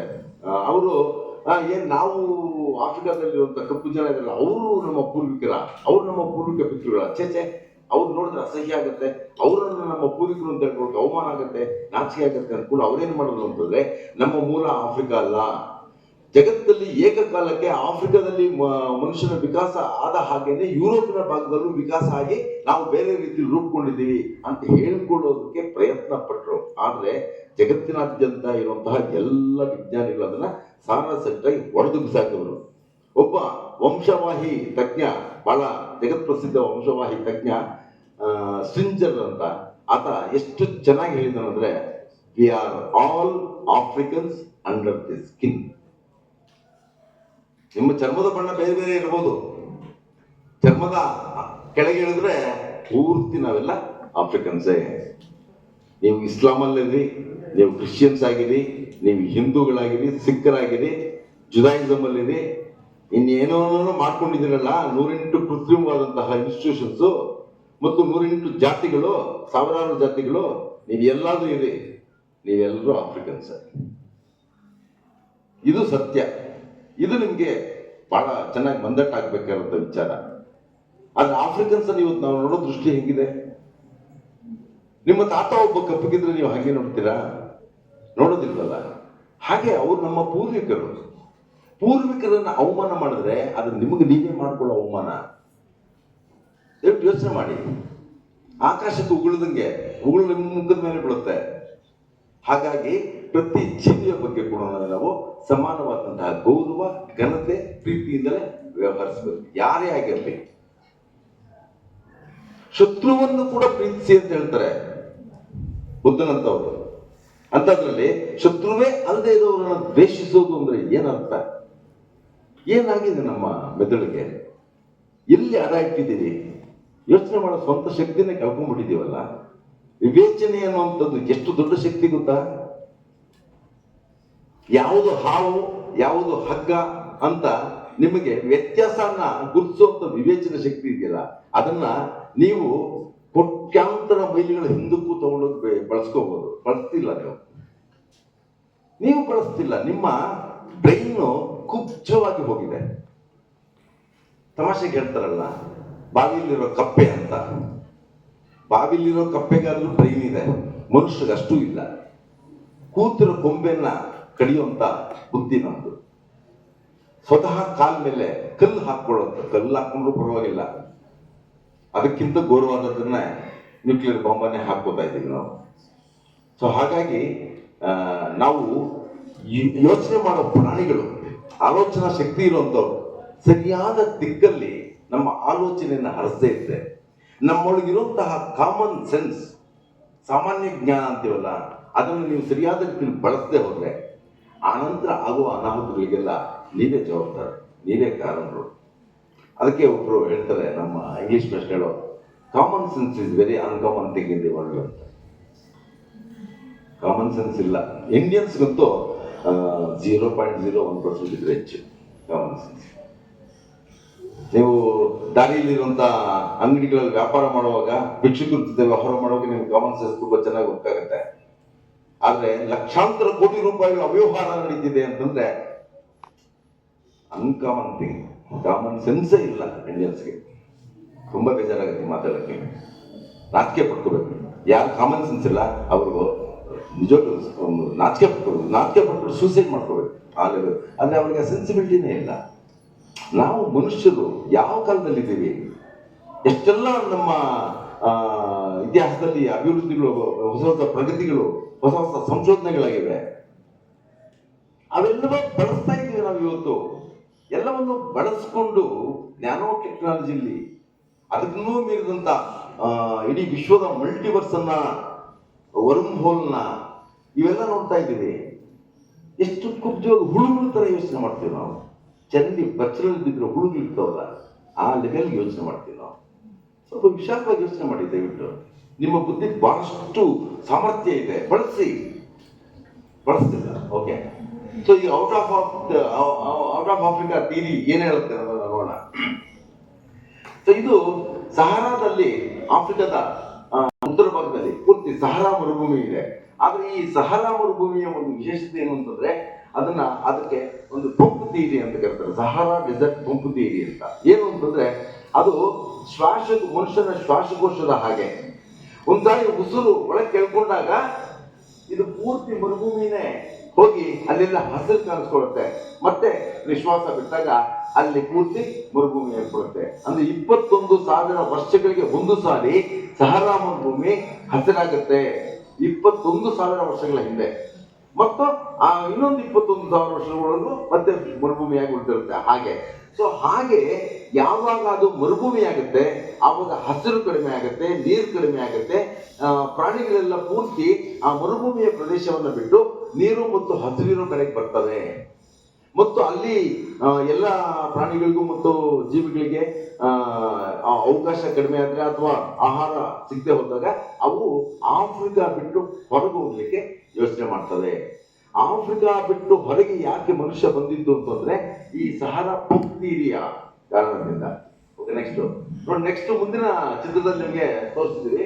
ನಾರ್ತ್ ಆಫ್ರಿಕಾದ ಸಹಾರಾ ಮರುಭೂಮಿ ಅಲ್ಲಿ ಹೆಂಗೆ ಮಳೆ ಬಿದ್ದು ಇದಾಗ್ತಿತ್ತು ಅಂತ. ಅದಕ್ಕೂ ನೆಕ್ಸ್ಟ್ ಹೋಗಿ ನೋಡಿ. ಇಲ್ಲಿ ನಿಮ್ಗೆ ಇನ್ನಷ್ಟು ಇದಿದೆ, ಎಲ್ಲೆಲ್ಲಿ ಇತ್ತು ಅಂತ, ಸರೋವರಗಳು, ಲೆಕ್ಸ್ ಎಲ್ಲೆಲ್ಲಿ ಇತ್ತು ಅಂತ. ನೆಕ್ಸ್ಟ್ ಮತ್ತು ಅಲ್ಲಿ ಸಹಾರಾ ಮರುಭೂಮಿಯ ಮಧ್ಯಭಾಗದಲ್ಲಿ ಇರುವಂತಹ ಬಂಡೆಗಳ ಮೇಲೆ ಮನುಷ್ಯರು ಈಜ್ತಾ ಇರುವಂತಹ ಚಿತ್ರಣಗಳು ಸಿಕ್ಕಿವೆ. ನೆಕ್ಸ್ಟ್ ಇನ್ನು ಕೆಲವು ಕಡೆ ಬಂಡೆಗಳ ಮೇಲೆ ಜಿರಾಫೆಗಳ ಚಿತ್ರ ಕೆತ್ತಿದ್ದಾರೆ. ಅಂದ್ರೆ ಒಂದು ಕಾಲಕ್ಕೆ ಅಲ್ಲಿ ಹಸಿರಿದ್ದು ಜಿರಾಫೆ ಅಂತ ಪ್ರಾಣಿಗಳು ಅಲ್ಲಿ ಇದ್ವು. ಅಂದ್ರೆ ಜಿರಾಫೆ ತುಂಬಾ ಎತ್ತರದ ಪ್ರಾಣಿ ಆದ್ದರಿಂದ ದೊಡ್ಡ ದೊಡ್ಡ ಮರಗಳೇ ಅಲ್ಲಿ ಬೆಳೆದಿದ್ವು. ಸೊ ಮರಗಳ ಎತ್ತರದಲ್ಲಿರುವಂತಹ ಹಸಿರನ್ನು ಅದು ಕಿತ್ಕೊಂಡು ತಿಂತಾ ಇತ್ತು. ಹಾಗಾಗಿ ಜಿರಾಫೆಗಳು ಕೂಡ ಒಂದು ಕಾಲದಲ್ಲಿ ಸಹಾರಾ ಮರುಭೂಮಿಯಲ್ಲಿ ಇದ್ವು ಅನ್ನೋದನ್ನ ತೋರಿಸೋದಕ್ಕೆ ಇದು ಸಾಕ್ಷಿ. ನೆಕ್ಸ್ಟ್ ಇದು ಒರಿಜಿನಲ್ ಚಿತ್ರ ನೋಡಿ, ಅದು ಸ್ವಲ್ಪ ಕ್ರಿಯೇಟೆಡ್ ರೀತಿ. ಇದು ಒರಿಜಿನಲ್ ಚಿತ್ರ. ಆಕ್ಚುಲಿ ಇದು ಯಾವುದೋ ಒಂದು ರೇರ್ ಫೋಟೋಗ್ರಫಿ ಇದರಲ್ಲಿ ಸೇರ್ಕೊಂಡಿದೆ. ನೆಕ್ಸ್ಟ್ ನೋಡಿ, ಇಲ್ಲೂ ಆಫ್ರಿಕಾದಿಂದ ಮನುಷ್ಯರಾಗಲಿ ಬೇರೆ ಯಾರೇ ಆಗಲಿ ಹೊರಗೆ ಬರ್ಲಿಕ್ಕಿರುವಂತಹ ದಾರಿ ಆ ಹಾರ್ನ್ ಆಫ್ ಆಫ್ರಿಕಾ ಅಂತಾರೆ, ಆಫ್ರಿಕಾದ ಕೊಂಬು. ಸೊ ನಿಮ್ಗೆ ಉತ್ತರದ ಕಡೆ ಹೋದ್ರೆ ಪೂರ್ತಿ ಮರುಭೂಮಿ, ಅಲ್ಲಿ ನಡೆಯಕ್ಕಾಗೋದಿಲ್ಲ, ಸಾವಿರಾರು ಕಿಲೋಮೀಟರ್ಗಳ ಮರುಭೂಮಿ ಇರೋದ್ರಿಂದ ಅಲ್ಲಿ ಹೋದವರು ಬದುಕಲ್ಲ. ಆಮೇಲೆ ಈಗ ಇನ್ನು ಉಳಿದ ಯಾವುದೇ ಭಾಗದಲ್ಲಿ ಬಂದು ಕೂಡ ಪೂರ್ತಿ ಕಡಲು, ಸಮುದ್ರ. ಹಂಗಾಗಿ ಆಫ್ರಿಕಾ ಬಿಟ್ಟು ಹೊರಗೆ ಹೋಗ್ಲಿಕ್ಕಿರುವಂತಹ ದಾರಿ ಆ ಹಾರ್ನ್ ಆಫ್ ಆಫ್ರಿಕಾ ಅಂತ ಹೇಳ್ತಾರಲ್ಲ, ಅಲ್ಲಿ ಮಾತ್ರ, ಅಲ್ಲಿ ಗ್ರೀನ್ ಪ್ಯಾಚ್ಗೆ ಸೌದಿ ಅರೇಬಿಯಾ ರೀಚ್ ಆಗುತ್ತೆ ನೋಡಿ. ಸೊ ಮನುಷ್ಯರು ಆಫ್ರಿಕಾ ಬಿಟ್ಟು ಹೊರಗೆ ಬಂದ ಕಾಲಕ್ಕೆ ಅಲ್ಲಿ ಸಮುದ್ರದ ಮಟ್ಟ ಕೂಡ ತುಂಬಾ ತುಂಬಾ ಕಡಿಮೆ ಇತ್ತು. ಒಂದು ಸಣ್ಣ ತೆಪ್ಪದ ಮೇಲೆ ಕೂಡ ಮನುಷ್ಯ ತೇಲ್ಕೊಂಡು ಹೋಗ್ಬೋದು, ಸಾಮರ್ಥ್ಯ ಇದ್ದು ಈಜ್ಕೊಂಡೇ ಹೋಗಿ ಆ ಕಡೆಯನ್ನೆಲ್ಲ ಮುಟ್ಲಿಕ್ಕೆ ಅವಕಾಶ ಇತ್ತು. ನೆಕ್ಸ್ಟ್, ಸೊ ಇದು ಡಾಕ್ಟರ್ ಸ್ಪೆನ್ಸರ್ ವೆಲ್ಸ್ ಅಂತ, ಲಂಡನ್ ನಲ್ಲಿ ಹುಟ್ಟಿ ಅಮೆರಿಕನ್ ಸೆಟ್ಲ್ ಆದಂತಹ ವಂಶವಾಹಿ ವಿಜ್ಞಾನಿ. ಅದನ್ನೇನು ಸ್ವಲ್ಪ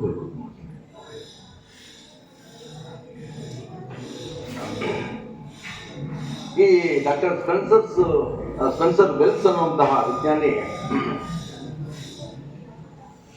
ಈತ ಬಹಳ ಮುಖ್ಯವಾದಂತಹ ಮನುಷ್ಯರಿಗೆ ಸಂಬಂಧಪಟ್ಟಂತಹ ಒಂದು ಥಿಯರಿಯನ್ನು ಹೇಳಿದ್ರು. ಏನು ಅಂತಂದ್ರೆ, ಆಫ್ರಿಕಾದಿಂದ ಹೊರಗೆ ಬಂದು ಭೂಮಿಯ ಬೇರೆ ಬೇರೆ ಪ್ರದೇಶಗಳಲ್ಲಿ ನೆಲೆಸಿದ್ದಂತಹ 12ರಿಂದ 15-16 ಮಾನವ ಪ್ರಭೇದಗಳವರು ಸಂಪೂರ್ಣವಾಗಿ ನಾಶ ಆಗುವುದು.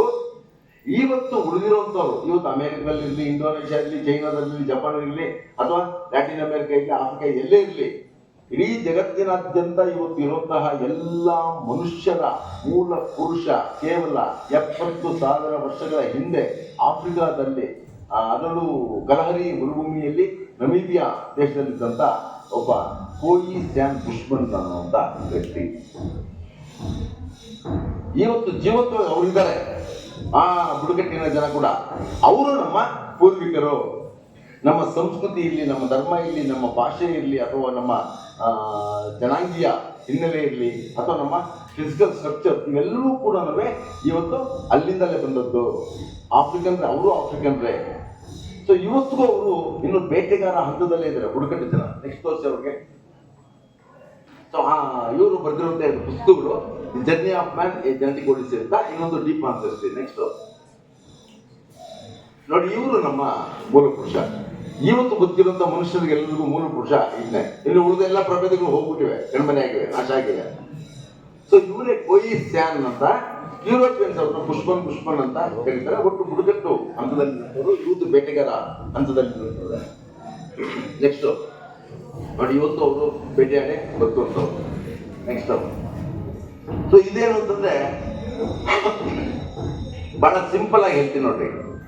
70,000 ವರ್ಷಗಳ ಹಿಂದೆ ಆಫ್ರಿಕಾದಿಂದ ಒಂದು ಬುಡಕಟ್ಟು ಸಮಾಜದ ಜನ, ಕೆಲವು ಗುಂಪುಗಳು ಆಫ್ರಿಕಾ ಬಿಟ್ಟು ಹೊರಗೆ ಬಂದು ಅರೇಬಿಯಾದ ಸಮುದ್ರ ತೀರ ದಾಟ್ಕೊಂಡು ಭಾರತದ ಸಮುದ್ರ ತೀರದ ಉದ್ದಕ್ಕೂ ಪ್ರಯಾಣ ಮಾಡಿ ವೆಸ್ಟರ್ನ್ ಘಾಟ್ಸು, ಈಸ್ಟರ್ನ್ ಘಾಟ್ಸ್ ದಾಟ್ಕೊಂಡು ಇಂಡೋನೇಷ್ಯಾ, ಮಲೇಷ್ಯಾ ಕಡೆ ಹೋಗಿ ಪಪುವಾ ನ್ಯೂಗಿನಿಯಿಂದ ಆಸ್ಟ್ರೇಲಿಯಾ ತಲುಪಿದ್ರು.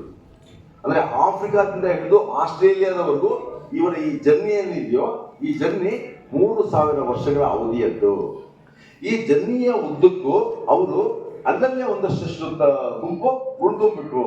ಹಾಗೆ ದಕ್ಷಿಣ ಭಾರತದಲ್ಲಿ ಉಳ್ಕೊಂಡಂತಹ ಗುಂಪಿನ ಸಮುದಾಯ ಇದೆಯೋ, ಆ ಸಮುದಾಯದಲ್ಲಿ ಇವತ್ತು ಬದುಕಿರುವಂತಹ ಒಬ್ಬ ವ್ಯಕ್ತಿ ಇವನ ಹೆಸರು ವೀರಮಾಂಡಿ ಅಂತ. ಅವನು ಮದುವೆ ಹತ್ತಿರದಲ್ಲಿ ಜ್ಯೋತಿ ಮಾಣಿಕ್ಯಮ್ಮನ್ ಅಂತ ಊರು, ಅಲ್ಲಿನ ಕಳ್ಳಾರ್ ಜನಾಂಗದ ವೀರಮಾಂಡಿ ದೇವರ್ ಅಂತ. ಸೊ ಇವನ DNA ಮಾರ್ಕ್ 130 ಅಂತ, M130 ಅಂತ ಕರೀತಾರೆ. ಆ M130 ಎಲ್ಲಿದೆ ಅಂತಂದ್ರೆ, ನಾನು ಆಗ್ಲೇ ಹೇಳಿದ್ನಲ್ಲ, ಸ್ಯಾಮ್ ಬುಷ್ಮನ್ ತೋರಿಸಿದ್ನಲ್ಲ, ಅವರ DNA M130. DNA ಬಹಳ ದೊಡ್ಡ ಇತಿಹಾಸವನ್ನ ಒಳಗೊಂಡಿರುವಂಥದ್ದು. ಅದು ಹೆಂಗೆ ಅಂತಂದ್ರೆ ನೋಡಿ, ಒಂದು DNA ಮರ್ಮರಿಂಗ್ ನಿಲ್ಲಿಸಿ ಸ್ವಲ್ಪ, ಎಷ್ಟು ಇತಿಹಾಸ ಅದರಲ್ಲಿ ಇರುತ್ತೆ ಅಂತಂದ್ರೆ, ನಾನು ಆಗ್ಲೇ ತೋರಿಸ್ತೇನೆ, ಸಿಂಗಲ್ ಸೆಲ್ಯುಲಾರ್ ಏಕಜೀವಿ ಕೋಶ 430 ಕೋಟಿ ವರ್ಷಗಳ ಹಿಂದಿನ ಸಿಂಗಲ್ ಸೆಲ್ಯುಲಾರ್ ಜೀವಿ ಏನಿದೆಯೋ, ಆ ಜೀವಿಯಿಂದ ಹಿಡ್ಕೊಂಡು ಇವತ್ತಿನ ನಮ್ಮವರೆಗಿನ ಇಡೀ ಇತಿಹಾಸವನ್ನ 430 ಕೋಟಿ ವರ್ಷಗಳ ಇತಿಹಾಸವನ್ನ ಚೆಡುತ್ತೆ ಒಂದು DNA. ಮನುಷ್ಯನಲ್ಲಿ ಎಷ್ಟು ಕ್ರೋಮೋಸೋಮ್ಸ್ ಇರ್ಬೋದು ಅಂತಂದ್ರೆ ಒಂದ್ರ ಪಕ್ಕ ಒಂದು ಜೋಡಿಸ್ತಾ ಹೋದ್ರೆ ಅದೆಷ್ಟು 20 ಸಾರಿ ಅಂದ್ರೆ ಚಂದ್ರಮಂಡಲಕ್ಕೆ ಹೋಗಿ ಬರ್ಬೋದು. ಮನುಷ್ಯನ ದೇಹದಲ್ಲಿ ನರಮಂಡಲ ಎಷ್ಟಿದೆ ಅಂತಂದ್ರೆ ಇಡೀ ನಮ್ಮ ಅರ್ಥನ 3 ಸಾರಿ ಸುತ್ತಬಹುದು, ದಾರದಲ್ಲಿ ಸುತ್ತ ಹಾಗೆ. ಅಷ್ಟು ನರಮಂಡಲ ಮನುಷ್ಯನ ದೇಹದಲ್ಲಿದೆ.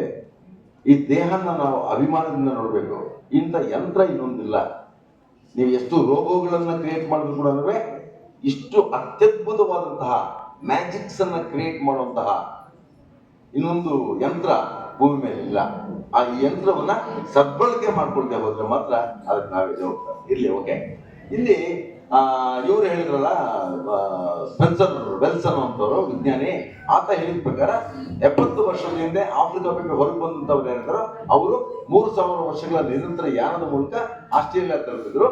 ದಾರಿ ಮಧ್ಯದಲ್ಲಿ ಕೆಲವು ಗುಂಪುಗಳು ಉಳ್ಕೊಳ್ತಾ ಬಂದು ಆ ಉಳ್ಕೊಂಡ ಗುಂಪುಗಳೇ ಇವತ್ತು ಭಾರತದಲ್ಲಿರುವಂತಹ ಆದಿವಾಸಿಗಳು, ಬುಡಕಟ್ಟು ಜನ, ಆದಿವಾಸಿ ಅಂತ ಕರಿತೀವಿ. ಹಂಗೆ ನಿಜಕ್ಕೂ ಭಾರತದ ಮೂಲ ನಿವಾಸಿಗಳು ಯಾರು ಅಂತಂದ್ರೆ ಅವರೇ. ಇವತ್ತು ಯಾರ್ಯಾರೋ ಕ್ಲೇಮ್ ಮಾಡ್ಕೊತಾರೆ ನಾವು ಮೂಲ ನಿವಾಸಿಗಳು ಅಂತ. ಅಂದ್ರೆ ಯಾರೋ ಹಂಗೆ ನೋಡ್ಕೋದ್ರೆ ಮೂಲ ನಿವಾಸಿಗಳಲ್ಲ, ಎಲ್ಲರೂ ಆಫ್ರಿಕನ್ ಮೂಲ ನಿವಾಸಿಗಳೇ. ಆದ್ರೆ ಭಾರತ ದೇಶಕ್ಕೆ ಮೊದಲು ಬಂದು ಸೆಟ್ಲ್ ಆಗಿ ಇವತ್ತಿನವರೆಗೂ ಉಳ್ಕೊಂಡಿರುವಂತವ್ರು ಯಾರು ಅಂದ್ರೆ ಆದಿವಾಸಿಗಳು ಮತ್ತು ಅನೇಕ ಬುಡಕಟ್ಟು ಸಮುದಾಯಗಳವರು. ಅವರೇ ನಿಜಕ್ಕೂ ಈ ದೇಶದ ಮೂಲ ನಿವಾಸಿಗಳು. ಆದ್ರೆ ಈ ನೆಲದ ಮೂಲ ನಿವಾಸಿಗಳಾಗಿರುವಂತಹ ಆದಿವಾಸಿಗಳ ಪರಿಸ್ಥಿತಿ ಇವತ್ತು ಹೆಂಗಿದೆ? ಅವ್ರನ್ನ ನಾವು ಮೂಲೆಗೆ ಮಾಡಿರ್ತೀವಿ, ಅವ್ರನ್ನ ಬೆಟ್ಟ ಗುಡ್ಡಗಳಿಗೆ ಓಡಿಸಿದ್ದೀವಿ, ಅವ್ರನ್ನ ಕಾಡುಗಳಿಗೆ ಓಡಿಸಿದ್ದೀವಿ. ಆಯ್ತು, ಇವತ್ತು ಕಾಡಲ್ಲಿ ಬೆಟ್ಟ ಗುಡ್ಡದಲ್ಲಿ ಇದಾರೆ ಅಂದ್ರೆ ಅಲ್ಲಿಂದಲೂ ಎವ್ಯಾಕ್ಟ್ ಮಾಡ್ತಾ ಇದೀವಿ. ಯಾಕಂದ್ರೆ ರಾಜೀವ್ ಗಾಂಧಿ ಟೈಗರ್ ಪ್ಲಾನ್ ಇನ್ನೇನೋ ಅಂದ್ರೆ ಅವರು ಹುಲಿಗಳನ್ನ ನಾಶ ಮಾಡ್ಬಿಡ್ತಾರೆ, ಆನೆಗಳನ್ನ ನಾಶ ಮಾಡ್ಬಿಡ್ತಾರೆ ಅಂತ ಅವ್ರು ಕಾಡಲ್ಲೂ ಹಿಡಿದು ಬಿಡದೆ ಹೊರಗೆ ತರ್ತಾ ಇದ್ದಾರೆ. ಈ ಕಡೆ ಹೊರಗೆ ನಾಡವರು ಅವ್ರನ್ನ ಸೇರಿಸ್ತಾ ಇಲ್ಲ, ಕಾಡಲ್ಲಿ ಇರಕ್ಕೆ ಸರ್ಕಾರಗಳು ಬಿಡ್ತಿಲ್ಲ. ಈ ನೆಲದ ನಿಜವಾದ ವಾರಸುದಾರರು, ಈ ಜಮೀನಿನ ಒಡೆಯರು, ಅವ್ರಿಗೆ ಇವತ್ತು ಬದುಕಿಲ್ದಂಗಾಗಿದೆ. ಅವರೇ ಮೂಲೆ ಗುಂಪಾಗಿ ಹೋಗಿದ್ದಾರೆ ಆದಿವಾಸಿಗಳು. ಅದಕ್ಕೆ ನಾನು ಹೇಳಿದ್ದು ಕಾಮನ್ ಸೆನ್ಸು, ಹೃದಯ ಅನ್ನೋದು ಮನುಷ್ಯರಿಗೆ ಇರ್ಬೇಕು. ಇಲ್ಲದೆ ಹೋದ್ರೆ ಅವ್ರಿಗೆ ನಾವು ಎಷ್ಟು ಕೃತಜ್ಞತೆ ತೋರಿಸ್ಬೇಕು. ಅವ್ರ ನೆಲದಲ್ಲಿ ನಮ್ಮನ್ನು ಇರ್ಲಿಕ್ಕೆ ಬಿಟ್ಟಿದ್ದಾರೆ. ಅವರು ಈ ನೆಲದ ಓನರ್ಸು. ನಾವು ಸುಮ್ಮನೆ ಕ್ಲೇಮ್ ಮಾಡ್ಕೋತೀವಿ ಅಷ್ಟೇನೆ. ನೆಕ್ಸ್ಟ್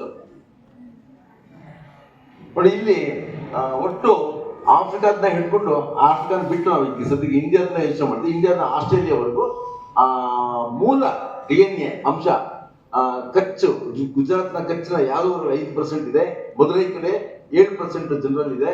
ಆಮೇಲೆ ಮಲೇಷ್ಯಾಗೆ ಹೋಗ್ಬಿಟ್ಟು 10%, ಪಪುವಾ ನ್ಯೂ ಗಿನಿಗೆ ಹೋದ್ರೆ 15%, ಆಸ್ಟ್ರೇಲಿಯಾದ ಆದಿವಾಸಿಗಳಲ್ಲಿ 60% ಇದೆ. ಯಾಕೆಂತಂದ್ರೆ ಆಸ್ಟ್ರೇಲಿಯಾದಲ್ಲಿ ಕೇವಲ 250-300 ವರ್ಷಗಳ ಹಿಂದಿನವರೆಗೂ ಇದ್ದದ್ದು ಬರೀ ಬುಡಕಟ್ಟು ಜನರೇ. ಯುರೋಪ್ನಲ್ಲಿ ಇದ್ದಂತ ಇವರಿದಲ್ಲ ಕ್ರಿಮಿನಲ್ಸ್, ಆ ಕ್ರಿಮಿನಲ್ಸ್ ಅನ್ನ ಅವರು ಕರಿನೀರಿನ ಶಿಕ್ಷೆ ಅಂತಾರ ಹಾಗೆ ಎತ್ಕೊಂಡ್ಬಂದು ಆಸ್ಟ್ರೇಲಿಯಾದಲ್ಲಿ ಬಿಟ್ಬಿಡೋರು. ಹಾಗೆ ಅಲ್ಲಿಗೆ ಬಂದಂತ ಕ್ರಿಮಿನಲ್ ಯುರೋಪಿಯನ್ಸ್ ಅಲ್ಲಿ ಬೆಳೆದು ಅವರು ಇಡೀ ಆಸ್ಟ್ರೇಲಿಯಾನ ವಶಪಡಿಸ್ಕೊಂಡು ಇವತ್ತು ಸರ್ಕಾರ ಅವರನ್ನೇ ನಡೆಸ್ತಾ ಇದ್ದಾರೆ. ಅಲ್ಲಿ ನಮ್ಮ ಆದಿವಾಸಿಗಳು ಕೂಡ ಇಲ್ಲಿನ ಹಾಗೆ ಮೂಲೆ ಗುಂಪಾಗಿದ್ದಾರೆ. ನೆಕ್ಸ್ಟ್ ನೋಡಿ, ಇಲ್ಲಿ ಆ ಕಡೆ ಇರುವಂತದ್ದು ರಾಮನಗರದಲ್ಲಿರುವಂತಹ ಈರುಳಿಗ, ನಮ್ಮ ಬೆಂಗಳೂರು ಹತ್ರ ರಾಮನಗರದಲ್ಲಿರುವಂತಹ ಈರುಳಿಗ, ಇಲ್ಲಿರುವಂತವನು ಆಸ್ಟ್ರೇಲಿಯಾದ ಆದಿವಾಸಿ. ಏನಾದ್ರು ವ್ಯತ್ಯಾಸ ನಿಮ್ಗೆ ಕಾಣುತ್ತಾ? ಹಂಗ್ ನೋಡಿದ್ರೆ ಆ ರಾಮನಗರದವನಿಗಿಂತ ಆಸ್ಟ್ರೇಲಿಯಾದವನ್ನೇ ನಮ್ಗೆ ತುಂಬಾ ಹತ್ತಿರದವನ್ನ ಕಾಣ್ತಾನೆ. ಯಾರು ನಮ್ಮ ಪಕ್ಕದ ಮನೆಯವನು, ಪಕ್ಕದ ಹಳ್ಳಿಯಲ್ಲಿ ಇರುವಂತ ಯಾರೋ ವ್ಯಕ್ತಿ ತರ ಕಾಣುತ್ತದೆ. Okay, next